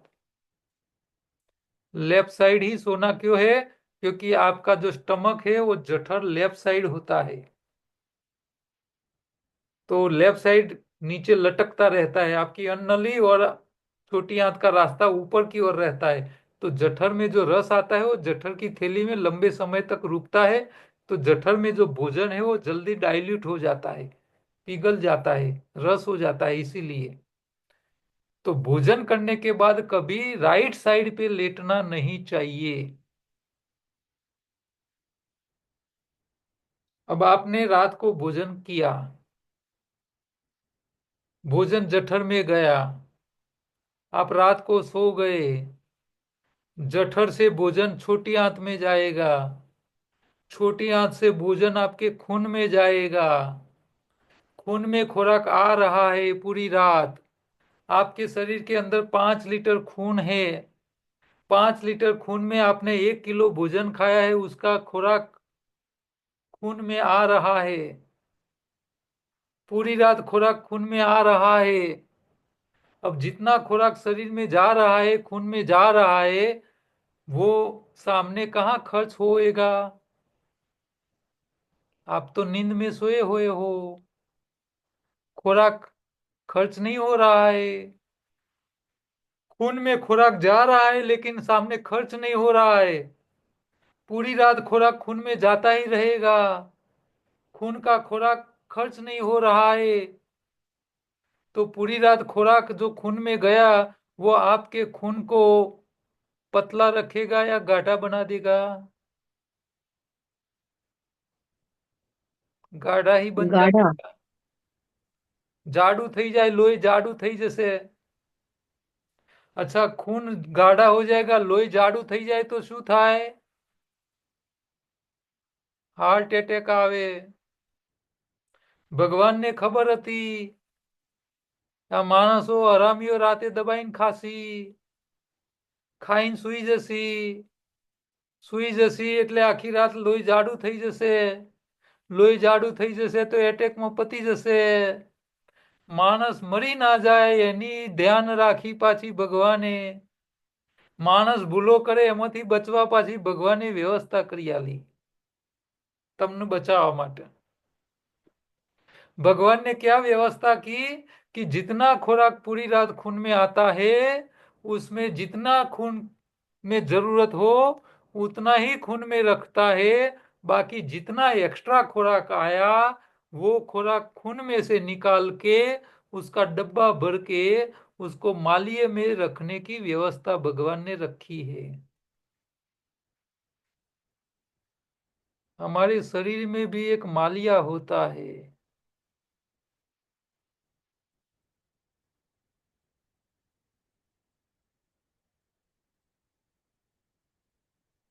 वो मालिया कहाँ होता है वो मैं आपको दिखाता हूँ।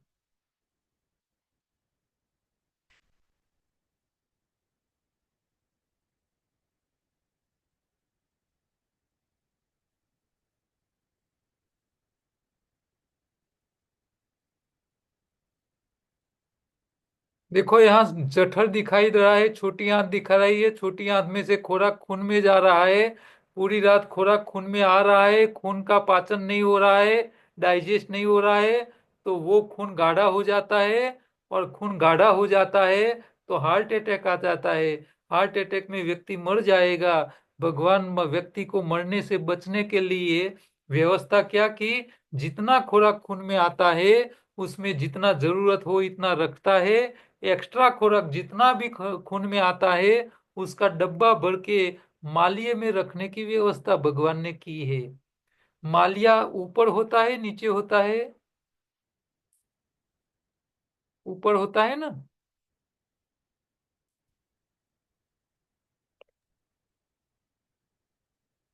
दिख तो ऊपर ही रहा है, जो रेड रेड बना हुआ है कुछ। हाँ, तो आपके जठर के ऊपर जो लाल कलर का है ना वो है मालिया, जिसको हम लीवर कहते हैं।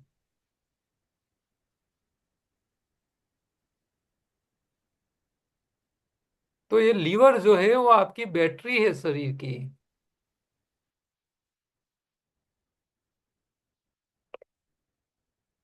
बैटरी है। आपने रात को जो भोजन खाया वो खून में गया। जरूरत था इतना खून में रहा, जो ज्यादा आ गया वो कहाँ गया? मालिये में। लीवर एक बैटरी है, वो चार्ज हो जाती है पूरी रात।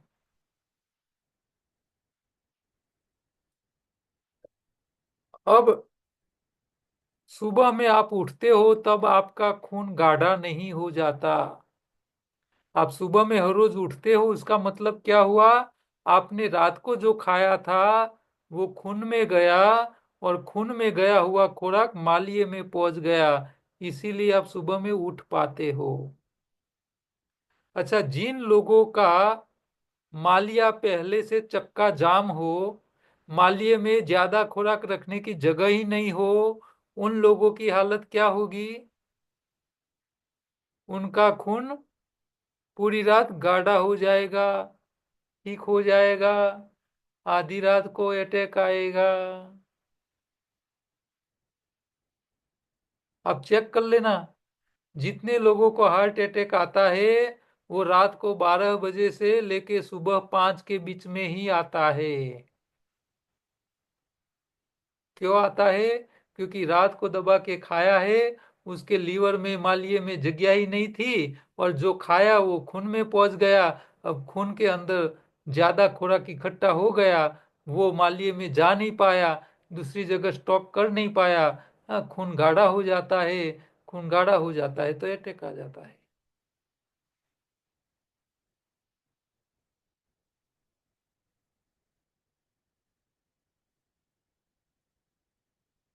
तो सुबह में आपका खुराक मालिये में पहुंच जाता है, आपकी बैटरी चार्ज हो जाती है।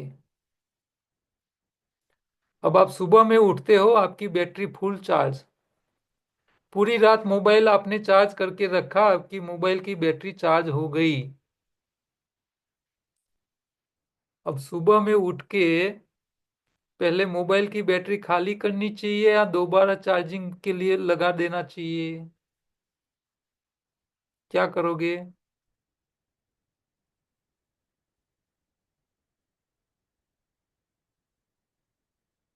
बैटरी खाली करनी पड़ेगी ना। सुबह में आपका खाली तो लीवर चार्ज हो गया है, बैटरी फुल है, खाली तो फिर भी लोग क्या करते हैं? चाय और भाखरी लेके सुबह का नाश्ता लेके बैठ जाते हैं। नहीं क्या सुबह होगा। में राजा जैसा नाश्ता किया है बोलने के लिए डॉक्टर ने बोला है सुबह में राजा जैसा नाश्ता करो। रात को खाने के टाइम डॉक्टर को याद नहीं किया, दबा के खा लिया है, फिर भी सुबह में खाने बैठ जाते हैं। अब क्या होगा कि आपकी बैटरी फुल चार्ज है, सुबह में नाश्ता कर लिया, वो नाश्ता पेट में गया, आप सुबह से उठ के दोपहर तक काम करोगे। जो सुबह में भोजन खाया है वो जठर में जाएगा, आंतों में जाएगा, आंतों से खून में जाएगा। खून में जो खुराक आ रहा है, आप जो मेहनत कर रहे हो दोपहर तक, वो मेहनत में वो खर्च हो रहा है। मारिया बड़ा का बड़ा रह जाता है, वो खाली नहीं होता है, वो पड़ा रहता है। वो मालिया जो पड़ा रहता है भरा हुआ खुराक का, वो पड़ा पड़ा सड़ जाता है। क्यों? क्योंकि हमारे शरीर में 37 डिग्री टेम्परेचर होता है। तो सुबह में आपको आपका मालिया खाली करना चाहिए, नहीं के भोजन करने के लिए बैठना चाहिए। आपकी मोबाइल की बैटरी फुल चार्ज है और सुबह में 2 बार आप बैटरी को चार्ज करने के लिए लगा दोगे और हर रोज ऐसा ही करोगे, तो आपको पता है आपकी मोबाइल की बैटरी में क्या होगा? ये मोबाइल की बैटरी है और इसको चार्जर लगाता ही रहूंगा पूरा दिन, तो मोबाइल की बैटरी पीछे से फूल जाती है ना, कि नहीं फूलती है? अच्छा, जिन लोगों के पेट फूल गए वो क्या हो गए हैं? शरीर की बैटरी फूल गई है। Fatty liver sir. नहीं नहीं, बैटरी फूल गई है। फूली जैसे पेट फूली और जैसे। बड़े पेट वाले को आप बोलो इतना बड़ा पेट कैसे हो गया, तो बोलेगा मैं तो कुछ खाता ही नहीं हूँ। हम्म। भाई लोगों को आगे फूलता है, बहनों को पीछे फूलता है।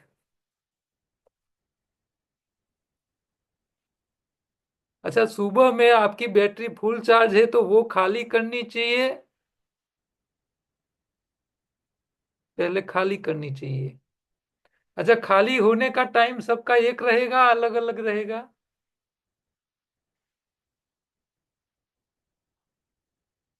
बैटरी खाली होने का टाइम जैसा काम करोगे वैसा खाली होगा। आपने मोबाइल फुल चार्ज कर लिया, अब वो मोबाइल का जैसा आप उपयोग करोगे इसी तरह बैटरी खाली होगी।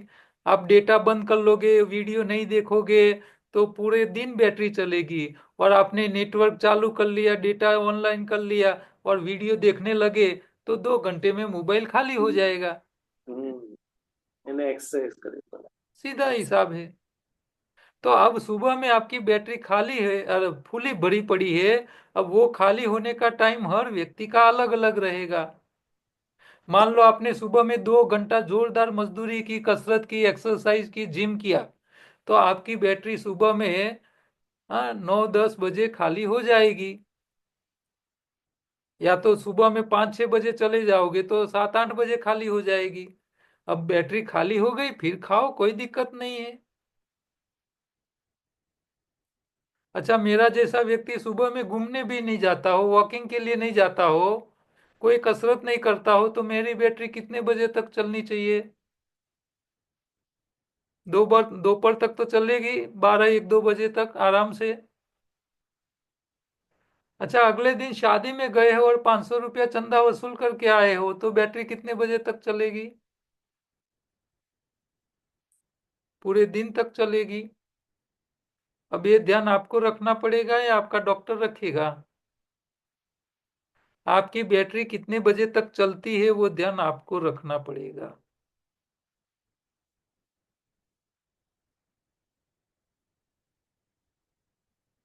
अब यहां देखो,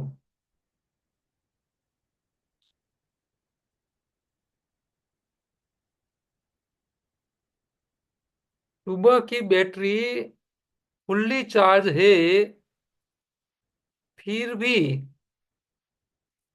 कई लोगों को सुबह में भूख लग जाती है,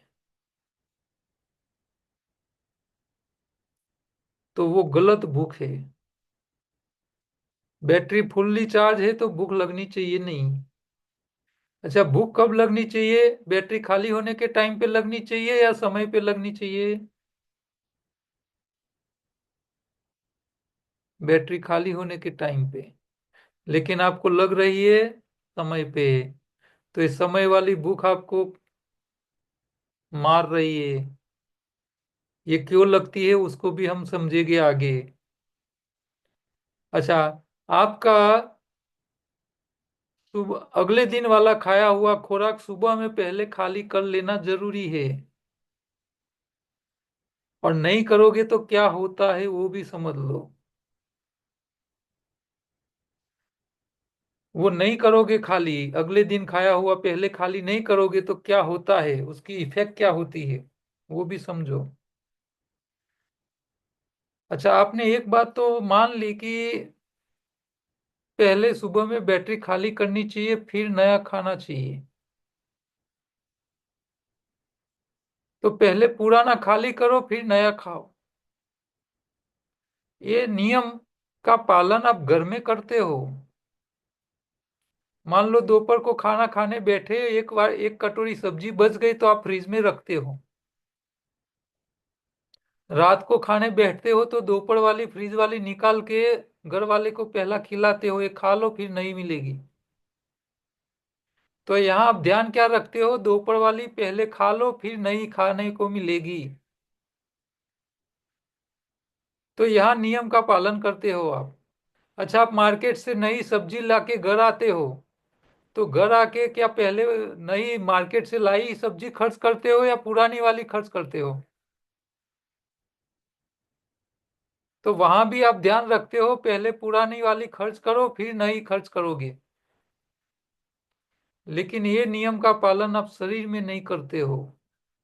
शरीर में नहीं करते हो तो क्या समस्या होती है? दोपहर को बची हुई सब्जी खाने के टाइम आप फ्रिज में रखते हो, रात को याद करके वो खाने के लिए निकाल के खा लेते हो फ्रिज वाली, फिर नहीं खर्च करते हो।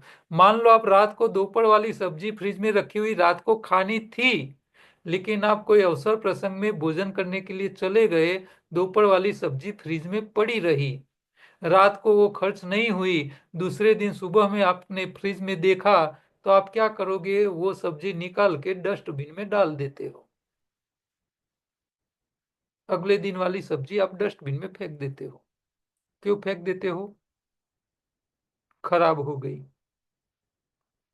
अच्छा, जब सब्जी आपने फ्रिज में रखी तो फ्रिज ठंडा था गर्म? ठंडा। पूरी रात सब्जी ठंडक में ही रही, दूसरे दिन सुबह भी ठंडक में ही थी। इसका मतलब अगले दिन दोपहर से लेके दूसरे दिन सुबह तक सब्जी फ्रिज में ठंडक में ही थी, फिर भी वो सड़ जाती है और आप उसको निकाल के डस्टबिन में फेंक देते हो। फ्रिज का टेम्परेचर कितनी डिग्री होता है? 3 से लेके 5 डिग्री।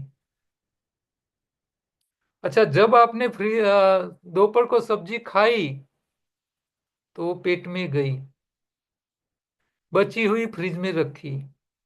दोपहर को सब्जी खाई, रात को शादी में जाके सब्जी खा के आए, वो सब्जी रात को जो खाई वो शरीर में गई, और शरीर ने क्या किया, ले लेके तो मालिए में स्टॉक किया है। अब दोपहर वाली सब्जी फ्रिज में पड़ी है जो रात को भी खर्च नहीं हुई, फ्रिज में पड़ी रही है। आपने दोपहर को भोजन किया, रात को खाया, वो सारा शरीर में गया और मालिए में स्टॉक पड़ा है, खर्च तो हुआ नहीं। अब सुबह में उठोगे तो दो जगह स्टॉक है, एक है आपका शरीर और एक है आपका फ्रिज। अच्छा, फ्रिज का टेम्परेचर होता है 3 से 5 डिग्री, शरीर का टेम्परेचर होता है 37 डिग्री टेम्परेचर। कभी भी चेक करो, आपका शरीर का टेम्परेचर 37 डिग्री मिलेगा। अब दो जगह माल पड़ा है, 3 डिग्री वाला फ्रिज और 37 डिग्री वाला शरीर। अब इस दोनों में कौन सा खुराक जल्दी बिगड़ेगा, सड़ जाएगा, शरीर वाला या फ्रिज वाला?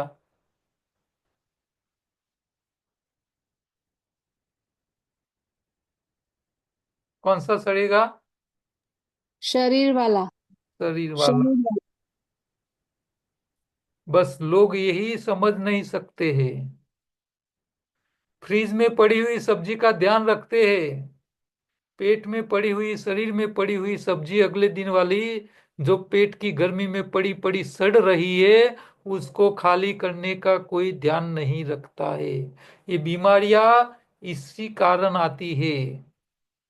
बीमारी से बचना है तो अगले दिन जो भी खाया है आपने, वो आपकी शरीर की गर्मी में पड़ा पड़ा सड़ रहा है, वो सड़ जाए, आपको बीमार करे, इससे पहले उसको खाली करो। और खाली करना है तो सुबह में उठ के भोजन करना नहीं चाहिए, पहले खाली करने के लिए निकल जाना चाहिए। आप सुबह में खेत में जाके मेहनत करो, जिम में जाके जिम करो, कसरत करो, योगा करो, दौड़नो, घूमो। हाँ, इतना पसीना निकाल के आ जाओ सुबह में कि अगले दिन खाया हुआ सारा खर्च हो जाए, वो शरीर की गर्मी में पड़ा पड़ा सड़ने से पहले खत्म हो जाए। जो लोग सुबह सुबह में रोज योगा करते हैं वो क्या करते हैं? नाश्ता करके योगा करने के लिए जाते हैं क्या? वो अगले दिन खाया हुआ खाली करते हैं, फिर नया खाते हैं, इसीलिए वो बीमार नहीं पड़ते हैं।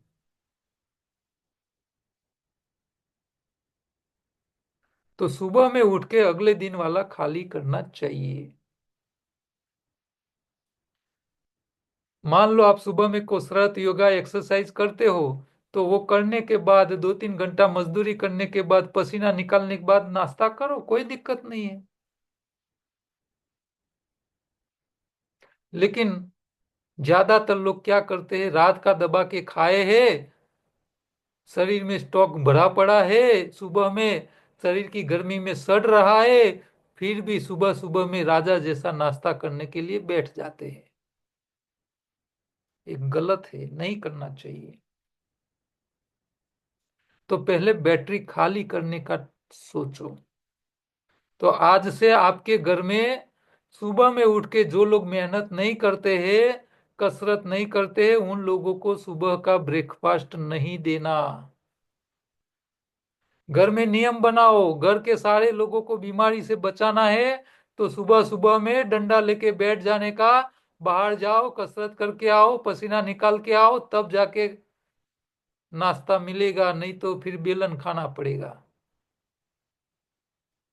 फर्ज याद करो, घर में कोई शर्म नहीं रखने की। आप लेडीज हो, जेंट्स हो, कुछ भी हो, सुबह में उठ के मेहनत नहीं करे उसको खाने के लिए मत दो। उसको बोलो पहले पुराना खाली करे फिर नया दो। अब मान लो आप सुबह से दोपहर तक कुछ नहीं खाते हो, तो उसके फायदे कितने हो जाते हैं? ये फायदे बहुत काम के हैं। और जब तक फायदे तो आपको नहीं दिखाई देंगे, तब तक वो काम आप नहीं करोगे। गुजराती में कहावत है, लालो लाभ वगर लोटे नहीं। मतलब लाभ दिखाए तो करे, लाभ ना दिखाए तो कोई करे नहीं। मैं ऐसे ही बोल दूं भाई आप सुबह से दोपहर तक उपवास करो, बहुत लाभ मिलेगा, लेकिन वो कोई नहीं करेगा। क्यों? क्योंकि बहुत लाभ क्या मिलेगा पता नहीं है। जब तक वो पता नहीं चलेगा कोई नहीं करेगा। तो वो लाभ क्या मिल रहा है वो भी बताना पड़ेगा। तो सुबह से दोपहर तक उपवास करने के कितने फायदे हैं? पहला फायदा क्या होगा कि आप सुबह में उठ गए, आप उठने के बाद पहला क्या करोगे? सो जाओगे या काम पे लगोगे? हाँ, अपने अपने काम पे लगोगे। अब आप काम कर रहे हो, आपने सुबह में भोजन नहीं किया है, अब आप काम कर रहे हो, शक्ति खर्च हो रही है, कौन सी खर्च होगी? नहीं तो दी नहीं है, अगले दिन जो खाया है वो पहले खाली होने लगेगी। तो अगले दिन का खुराक आपके शरीर की गर्मी में पड़ा पड़ा सड़ रहा है, वो खुराक सबसे पहले खर्च होने लगेगा। वो सड़ जाए इससे पहले खाली हो जाएगा। आपकी बीमारी आगे बढ़ने से रुक जाएगी, और भविष्य में बीमारी नहीं आएगी ही नहीं। सबसे बड़ा फायदा, पहले दिन से ही फायदा स्टार्ट हो जाएगा। बीमारी आगे बढ़ने से रुक जाएगी, वहीं रुक जाएगी, और रिवर्स होनी शुरू हो जाएगी, और नई बीमारी कभी आएगी नहीं। पहले दिन से फायदा। अच्छा, दूसरा फायदा, सुबह से दोपहर तक कुछ खाया नहीं है, दोपहर तक बैटरी खाली हो जाएगी। अब दोपहर को जो भूख लगेगी, क्या सच्ची लगेगी या गलत? सच्ची ही लगेगी। हाँ, जोरदार भूख लागसे बपोरे। आयुर्वेद कहता है कि जोरदार सच्ची भूख लगने के बाद जो भोजन करोगे वो अमृत समान हो जाएगा। तो आप दोपहर को जो जो भी भोजन करोगे वो अमृत बन जाएगा। अच्छा, जोरदार सच्ची भूख लगने के दूसरा एक फायदा क्या होता है पता है? नखरो जतोर। खावाम कोई नखरो करज नहीं। जे આલો એ ખાઈ જાય ભૂખનો ડોહ ભૂખ્યો ડોહ થયેલો હોય એને જે આલો એ બધું ખાઈ જાય। બળેલી રોટલી આલો તો એ ખાઈ જાય, ના ભાવતું શાક આલો તો એ ખાઈ જાય, બૂમ પાડ જ નહીં। લાવો જે મળ્યું એ ખાઈ જાઓ, કેમ? ભૂખ લાગી છે એટલે નખરો જતો રહે। જોરદાર કકડીને ભૂખ લાગી હોય તો પથરાય પચી જોય, એટલે નખરો જતો રહે। જે આલો એ ખાઈ લે અને જે ભોજન કરો એ અમૃત સમાન થઈ જાય। सुबह से दोपहर तक का उपवास करने के 3 फायदे। और नखरे जो होते हैं ना, वो सारी बहनों को समझ लेना चाहिए। बहनों ने नखरा ની ખબર પડતી નહીં હોતી। છોકરો કે ઘરવાળો ખાવાનો નખરો કરે એટલે એને સમજી લેવું જોઈએ કે આ નખરો કરે છે એટલે એને ભૂખ નથી। पर बहनों का स्वभाव बहुत अलग तरीके से भगवान ने बनाया है। मेरा बेटा मेरा घर वाला भूखा सोना नहीं चाहिए, भूखा नहीं रहना चाहिए, समय पे खा लेना चाहिए। अब आप देखो समाज में ज्यादातर भाई जो पुरुष लोग होते हैं वो काम धंधे के लिए पूरे दिन घर के बाहर ही रहते हैं। अच्छा, कभी कोई दोस्तार मिल गया, कभी कोई बिजनेस अच्छा हो गया, कोई व्यापार धंधा बड़ा हो गया, खुश हो गया, तो इसके साथ जो भी खड़े लोग होते हैं ऑफिस के स्टाफ वाले या कोई मित्र है जो भी, तो खुश हो जाते हैं, बड़ा काम हो जाता है। तो उस दिन वो नाश्ता वास्ता करके घर आते हैं। नाश्ता करके घर आते हैं, घर पे घर वाली को आके घर वाला क्या कहता है? आज मुझे भूख नहीं है। वो ऐसा नहीं बोलता है कि मैं नाश्ता करके आया हूं। घर वाली बोलती है खा लो मेरी कसम है। एक तो પેલો નાસ્તો કરીને આવ્યો હોય, ભૂખ ના હોય તો પેલી ઘરવાળી કે ખાઈ લો મારી कसम છે। એટલે ભૂખ ના હોય તો પેલાને પરાને ખવડાવે। उनको समझ लेना चाहिए कि ये मना कर रहा है, भूख नहीं है, इसका मतलब क्या है? कुछ खा के आया है। लेकिन वो बहन कभी वो नहीं सोचती है, वो तो ऐसी ही सोचती है मेरा घर वाला भूखा नहीं सोना चाहिए, तो कसम खिला के भी खिला देती है। अच्छा, कभी टीवी में कोई अच्छी रेसिपी देख ली और घर पे अच्छी नई आइटम बना दी और खाने के बाद थोड़ी बच गई, तो घर वाली कहती है घर वाले को, ये गाय को फेंक दूं, इससे अच्छा है तुम खा लो। भूख नहीं है तो भी खिलाती है, खाने बच जाता है तो भी खिलाती है। अब इसके बाद समाज में हालत क्या हुई पता है आपको? आप चेक कर लेना। બધા ડોહા પતી ગયા, ડોશીઓ જીવ। ડોશીઓ મંદિરમાં ભેગી થઈને ભજન કરતી હોય, ડોશીને ખબર જ ના હોય મેં મારા ડોહાને મારી નાખ્યો ખવડાઈ ખવડાઈને।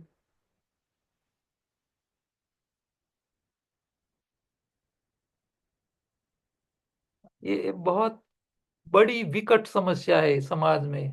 बहनों को ये समझ में आना चाहिए कि बेटा हो या घर वाला, वो बोले मुझे भूख नहीं है तो पीसी हुई थाली भी खींच लेनी चाहिए और उसको गाय को खिला देनी चाहिए। फ्रिज में भी नहीं रखनी चाहिए।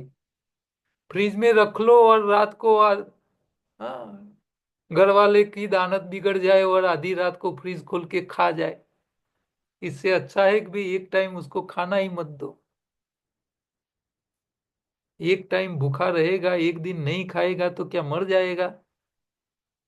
लेकिन आप खिला खिला करके आप चेक कर लेना समाज में, हाँ, बहनें, उम्र वाली बहनें ज्यादा जिंदा मिलेगी, लेकिन उनके घर वाले स्वर्गवासी हो गए होंगे।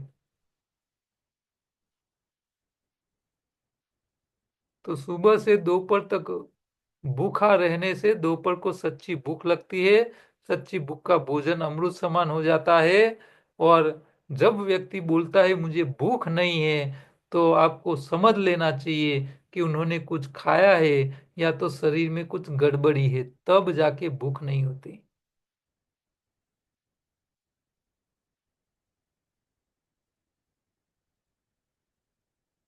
अब दोपहर को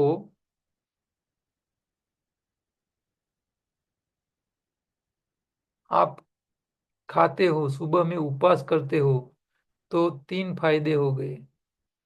अच्छा, चौथा एक फायदा हो जाता है, आपने सुबह से कुछ खाया ही नहीं, आपकी आंतों में नया खुराक आया ही नहीं, आपकी आंतों से आपके खून में कोई खुराक गया ही नहीं। इसका मतलब आपके खून में नया कचरा आया ही नहीं। आपकी किडनी सुबह से दोपहर तक बैठी रहेगी या काम करती रहेगी? वो तो काम चालू रखेगी। उसका काम क्या है? आपके खून में इकट्ठा हुआ कचरा यूरिन के रास्ते बाहर निकालते रहने का। तो सुबह से आपने कुछ खाया नहीं, दोपहर तक कुछ नहीं खाओगे, तो सुबह से दोपहर तक आपकी किडनी क्या करेगी? आपके खून में जो भी कचरा इकट्ठा हुआ है वो सारा निकाल देगी। यानी आपका खून का कचरा साफ हो जाएगा, सारा कचरा बाहर निकल जाएगा। खून साफ, जिसका खून साफ उसके सारे रोग माफ। आपका खून साफ हो जाएगा। तो खून को साफ रखने का एक ही रास्ता है, सुबह से दोपहर तक का उपवास। हर रोज उपवास करो, आपका खून साफ हो जाएगा। अच्छा, खून का कचरा निकल गया,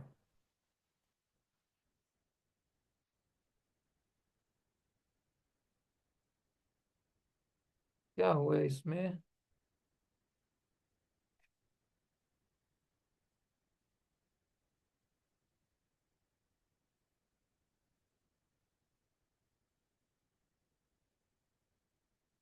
किसी का शेयर स्टार्ट हो गया।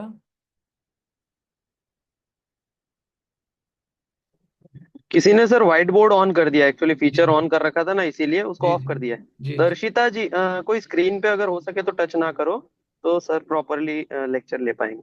Okay sir, continue. अब आपका खून साफ हो गया। कई लोग ऐसा बोलते हैं कि साहब हर रोज हम खून साफ नहीं करें तो क्या होगा? मान लो आप जो सोसाइटी में रहते हो वहां कचरा सफाई करने का बंद करवा लो, कचरे के ढेर इकट्ठा करने लगो, सफाई काम बंद करवा लो। क्या होगा? आपकी सोसाइटी वाले उसकी सफाई नहीं करेंगे, तो ऊपर वाला देख रहा है कि इस सोसाइटी में कचरे का ढेर बन रहा है, तो उसकी सफाई के लिए वो किसको भेजेंगे? सुअर को भेजेंगे, भूंड को भेज देंगे। भगवान भूंड को भेजेगा। अच्छा, भूंड गुजराती में भूंड कहवाय, सुअर कहते हैं, उसको बुलाना पड़ता है क्या? वो जहां जहां जहां कचरा मिलेगा वहां अपने आप आ जाएंगे।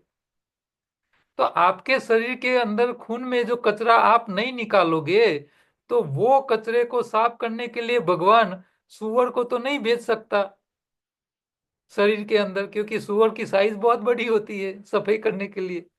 तो भगवान छोटे छोटे सुअर को भेजता है। कौन से सुअर? जो आपको नरी आंख से नहीं दिख पाते हैं, ऐसे छोटे सुअर, जिसको साइंस की भाषा में कहते हैं वायरस।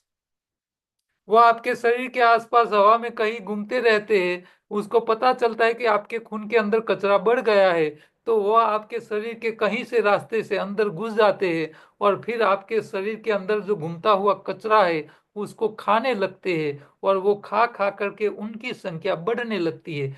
कौन से वायरस बीमारी लाते हैं? सर्दी, जुकाम, बुखार, हाँ, malaria, typhoid, dengue, chikungunya, swine flu, corona, फिर वो नया आया था चांदीपुरा। ये सब वायरस बीमारी लाते हैं। वो सब कहीं से भी घुस जाते हैं आपके शरीर में, खून में जो कचरा घूम रहा है उसको खाते हैं, फिर उसकी संख्या बढ़ाते हैं। ये छोटे छोटे सुअर हैं, आपको दिखाई नहीं दे रहे, शरीर में घुस जाते हैं कहीं से भी। तो आपको जब वायरल इन्फेक्शन हो जाए, सर्दी जुकाम हो जाए, तो आपको समझ लेना चाहिए आपके खून में कचरा बढ़ गया है, उसकी सफाई के लिए वो आ चुके हैं। अब उनकी संख्या बढ़ाने के लिए आप उसको भोजन दोगे या फिर मारने के लिए भोजन बंद करना पड़ेगा, खाना छोड़ना पड़ेगा। हाँ, तो आप सुबह से दोपहर तक उपवास करोगे, आपके खून में कचरा निकल गया, कचरा है ही नहीं, आपकी किडनी ने कचरा साफ कर लिया, आपके खून में कचरा है ही नहीं, आपका खून साफ है, और आपको मच्छर ने काट दिया, मलेरिया का वायरस खून में चला भी गया, अब खून में कचरा ही नहीं है, वायरस खाएगा क्या? बेचारा अंदर जाके पछताएगा, ये नरक में मैं कहाँ से आ गया।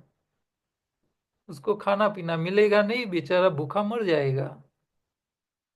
तो सुबह से दोपहर तक उपवास करने का सबसे बड़ा फायदा क्या होता है? आपको वायरस जन्य बीमारियां होती ही नहीं। ये कोरोना ने कितने प्राणियों को मार गिराया? किसी को नहीं। लेकिन जो तीनों टाइम खा खा करते थे, ऐसे मनुष्य को करोड़ों की संख्या में उन्होंने मारा। और डॉक्टर उस टाइम बोलते थे भूखा मत रहना, खाते रहने का, खा खा करो, बीमारी में फंसो, कोरोना में फंसो, हॉस्पिटल हाउसफुल रखो, और करोड़ों रुपया लूट लिए। शरीर में जब कचरा बढ़ जाता है, शरीर में बीमारी शुरू हो जाती है, सर्दी जुकाम हो जाती है, तो भगवान शरीर को भूख प्यास छुड़वा देता है। आपको वो जैसा कुछ होता है तो आपको भूख और प्यास लगती ही नहीं। हर दुनिया के सारे प्राणियों को ये भगवान ने नियम दिया है कि बीमारी के टाइम में उसकी भूख और प्यास भगवान उठा लेता है। तो जब गाय भैंस बीमार पड़ती है तो खाना छोड़ देती है, और 2 दिन नहीं खाती है तो 2-3 दिन में अपने आप ठीक हो जाती है। मनुष्य बीमार पड़ता है, गला पकड़ गया है, जुकाम हो गया है, बुखार हो गया है, बीमार पड़ता है, तो घर के सारे लोग माथे पे बैठ जाते हैं और रिक्वेस्ट करने लगते हैं बेटा खा ले, अशक्ति आ जाएगी। हम लोगों को खिला खिला करके ज्यादा बीमार करते हैं, और दूसरे प्राणी खाना छोड़ देते हैं और अपने आप ठीक हो जाते हैं। तो मनुष्य में और दूसरे प्राणियों में यही अंतर है। मनुष्य अपने आप को बुद्धिशाली कहता है, लेकिन बीमारी में वो सबसे ज्यादा खाने लगता है, और खा खा करके और ज्यादा बीमार पड़ता है, और दवाइयां खा के मर जाता है। आप सुबह से दोपहर तक का उपवास करोगे ना, तो ऐसे वायरस जन्य बीमारी आएगी ही नहीं।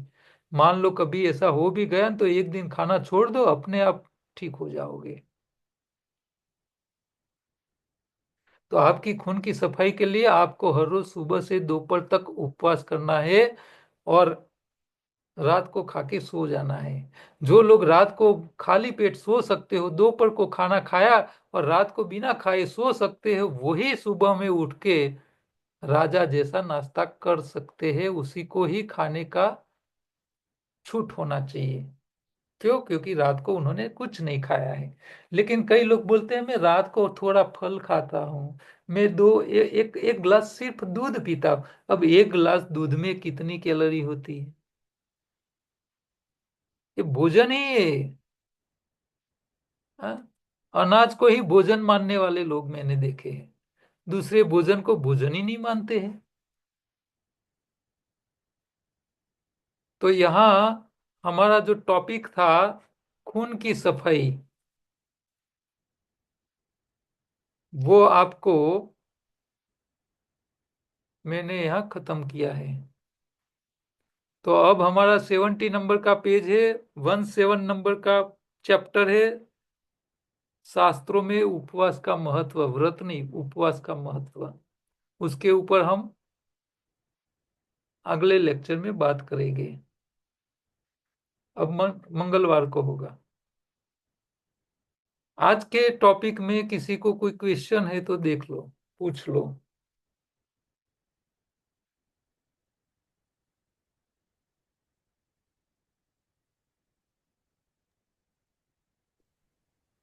खून की सफाई कैसे करनी है समझ में आ गई?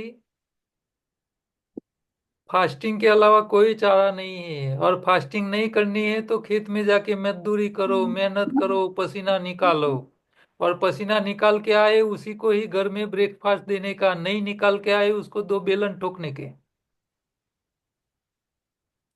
सब फैमिली मेंबर्स को आपको बीमारी से बचाना है, तो ये नियम का कड़क पालन करना जरूरी है।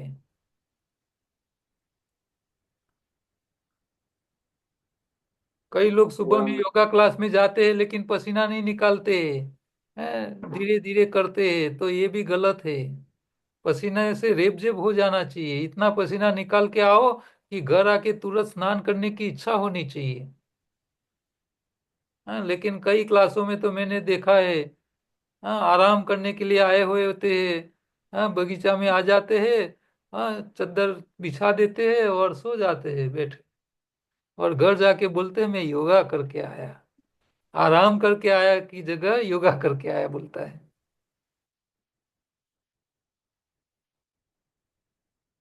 चलो, इतने लोग हैं, इसमें किसी को कोई क्वेश्चन नहीं है, तो हम यहाँ अपना लेक्चर। सर, जी।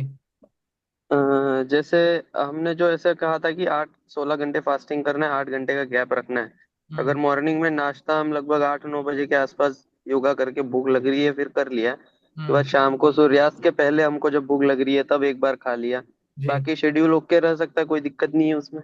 हाँ, वो सही है, लेकिन यहाँ ध्यान ये रखना है कि पूरे दिन में आप कितना मेहनत करवाते हो। आप जो भोजन खा रहे हो सही में शरीर उसका इस्तेमाल कर पा सकता है या नहीं कर सकता है, क्योंकि ज्यादातर खुराक हमारा ऐसा होता हेलो है सर। कि वो हेलो सर। शरीर में जाके खर्च ही नहीं हो पाता है।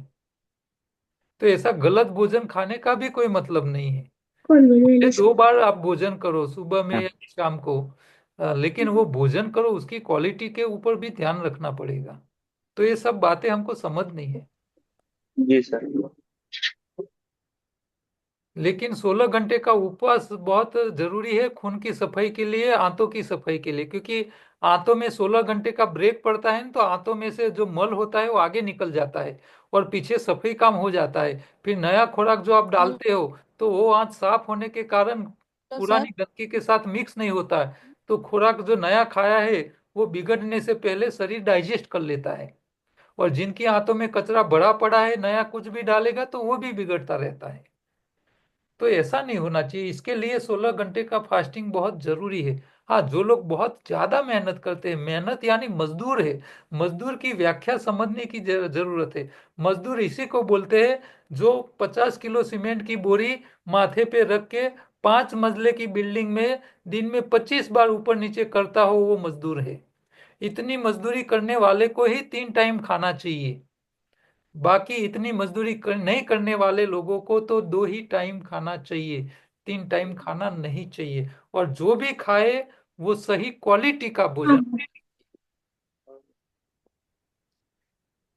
Hello sir. जी।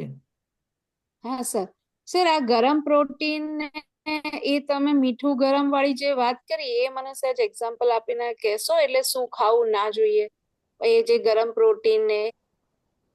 आ, नमक गरम होता है और जब तेल गरम होता है तो उसकी क्या साइड इफेक्ट होती है, उसका चैप्टर हमारा आ गया है, बाकी है। એ તો प्रोटीन चमचा। હમણાં સર તમે પ્રોટીન નું કીધું ને સર, હમણાં તમે ગરમ પ્રોટીન નહીં देखो એ સર देखो મને. देखो, यहाँ ये नमक वाला और चर्बी वाला टॉपिक गर्म करने से क्या इफेक्ट होती है वो आया है, बाकी है, नहीं आया है। नहीं आया है सर, नहीं तो वो आया है। आगे आएगा। अब प्रोटीन की અચ્છા. मैं समझा, ઓકે मैं સર. प्रोटीन की बातें में बारे में बताऊं। आप मूंग को अंकुरित करो, उसको फ्रिज में હમ. रखो। હા. आप हर रोज इसमें से हर હમ. रोज मुट्ठी मुट्ठी मूंग खा सकते हो, हफ्ते तक खा सकते हो कि नहीं खा सकते? खा हाँ सकते। खा सकते हैं सर. अच्छा, यही मूंग को आप कुकर में डालो और सीटी लगाओ और फ्रिज में रखो, हफ्ते के लिए खा सकोगे क्या? नहीं सर, वो नहीं खाते हैं हम. हम्म. क्यों नहीं खाते हो? हम्म. बिगड़ जाता है क्योंकि ना। वो. बिगड़ जाएगा। तो वो हम्म. क्यों बिगड़ गया? क्योंकि आपके मूंग के अंदर जो प्रोटीन था उसको आपने पकाया, ये गर्म हो हम्म. गया, इसीलिए वो जल्दी सड़ने लगता है। आपने उसको अच्छा. पकाया नहीं होता तो वही मूंग आप हफ्ते भर के लिए खा सकते थे। तो शरीर में जाके भी वो इतना ही जल्दी सड़ने लगता है। तो प्रोटीन एक ऐसा भोजन है, वो शरीर में पका हुआ प्रोटीन जब जाता है शरीर में तो सबसे ज्यादा नुकसान करता है। वो यूरिक एसिड भी बढ़ाता है, वायरस को भी खुराक के रूप में काम आ जाता है, वायरस की कॉलोनी बढ़ाने में काम में आता है। कभी प्रोटीन वाला डाइट पका के नहीं खाना चाहिए, उसको हो सकता है तो अंकुरित करके खाना चाहिए, या तो नॉर्मल फॉर्म में खाना चाहिए। गरम करके उसको कभी नहीं खाना चाहिए। इसी तरह नमक को और तेल को गरम करने से क्या साइड इफेक्ट होती है, उसके ऊपर पूरा चैप्टर आएगा। Okay sir, thank you sir. ठीक। ओके, और किसी को कोई? प्रीतेश भाई, क्या પ્રયાગરાજ જી આયા છું? ના સાહેબ, થોડા કામથી 3-4 દિવસ માટે મુંબઈ આવ્યો હતો. ઓકે હજી ઓકે, મુંબઈ જ છું. સોમવાર મંગળવાર લગભગ પાછો આવીશ. આપણી ક્લાસ ચાલુ રહેશે, એનું કઈ ઇશ્યુ ઠીક નથી. ઠીક ઠીક ઠીક. નહીં, મને જી. એમ થયું કે ભાઈ તમે વળી કુંભ મેળામાં સ્નાન કરવા પહોંચી ગયા. ના ના સાહેબ, આપણે જે જઈ આયા એમને સ્પર્શ કરીશું એટલે આપણું કુંભ મેળા થઈ જશે. ઓકે ઓકે, ચલો. તો હવે મંગળવારે મળીશું. ત્યાં સુધી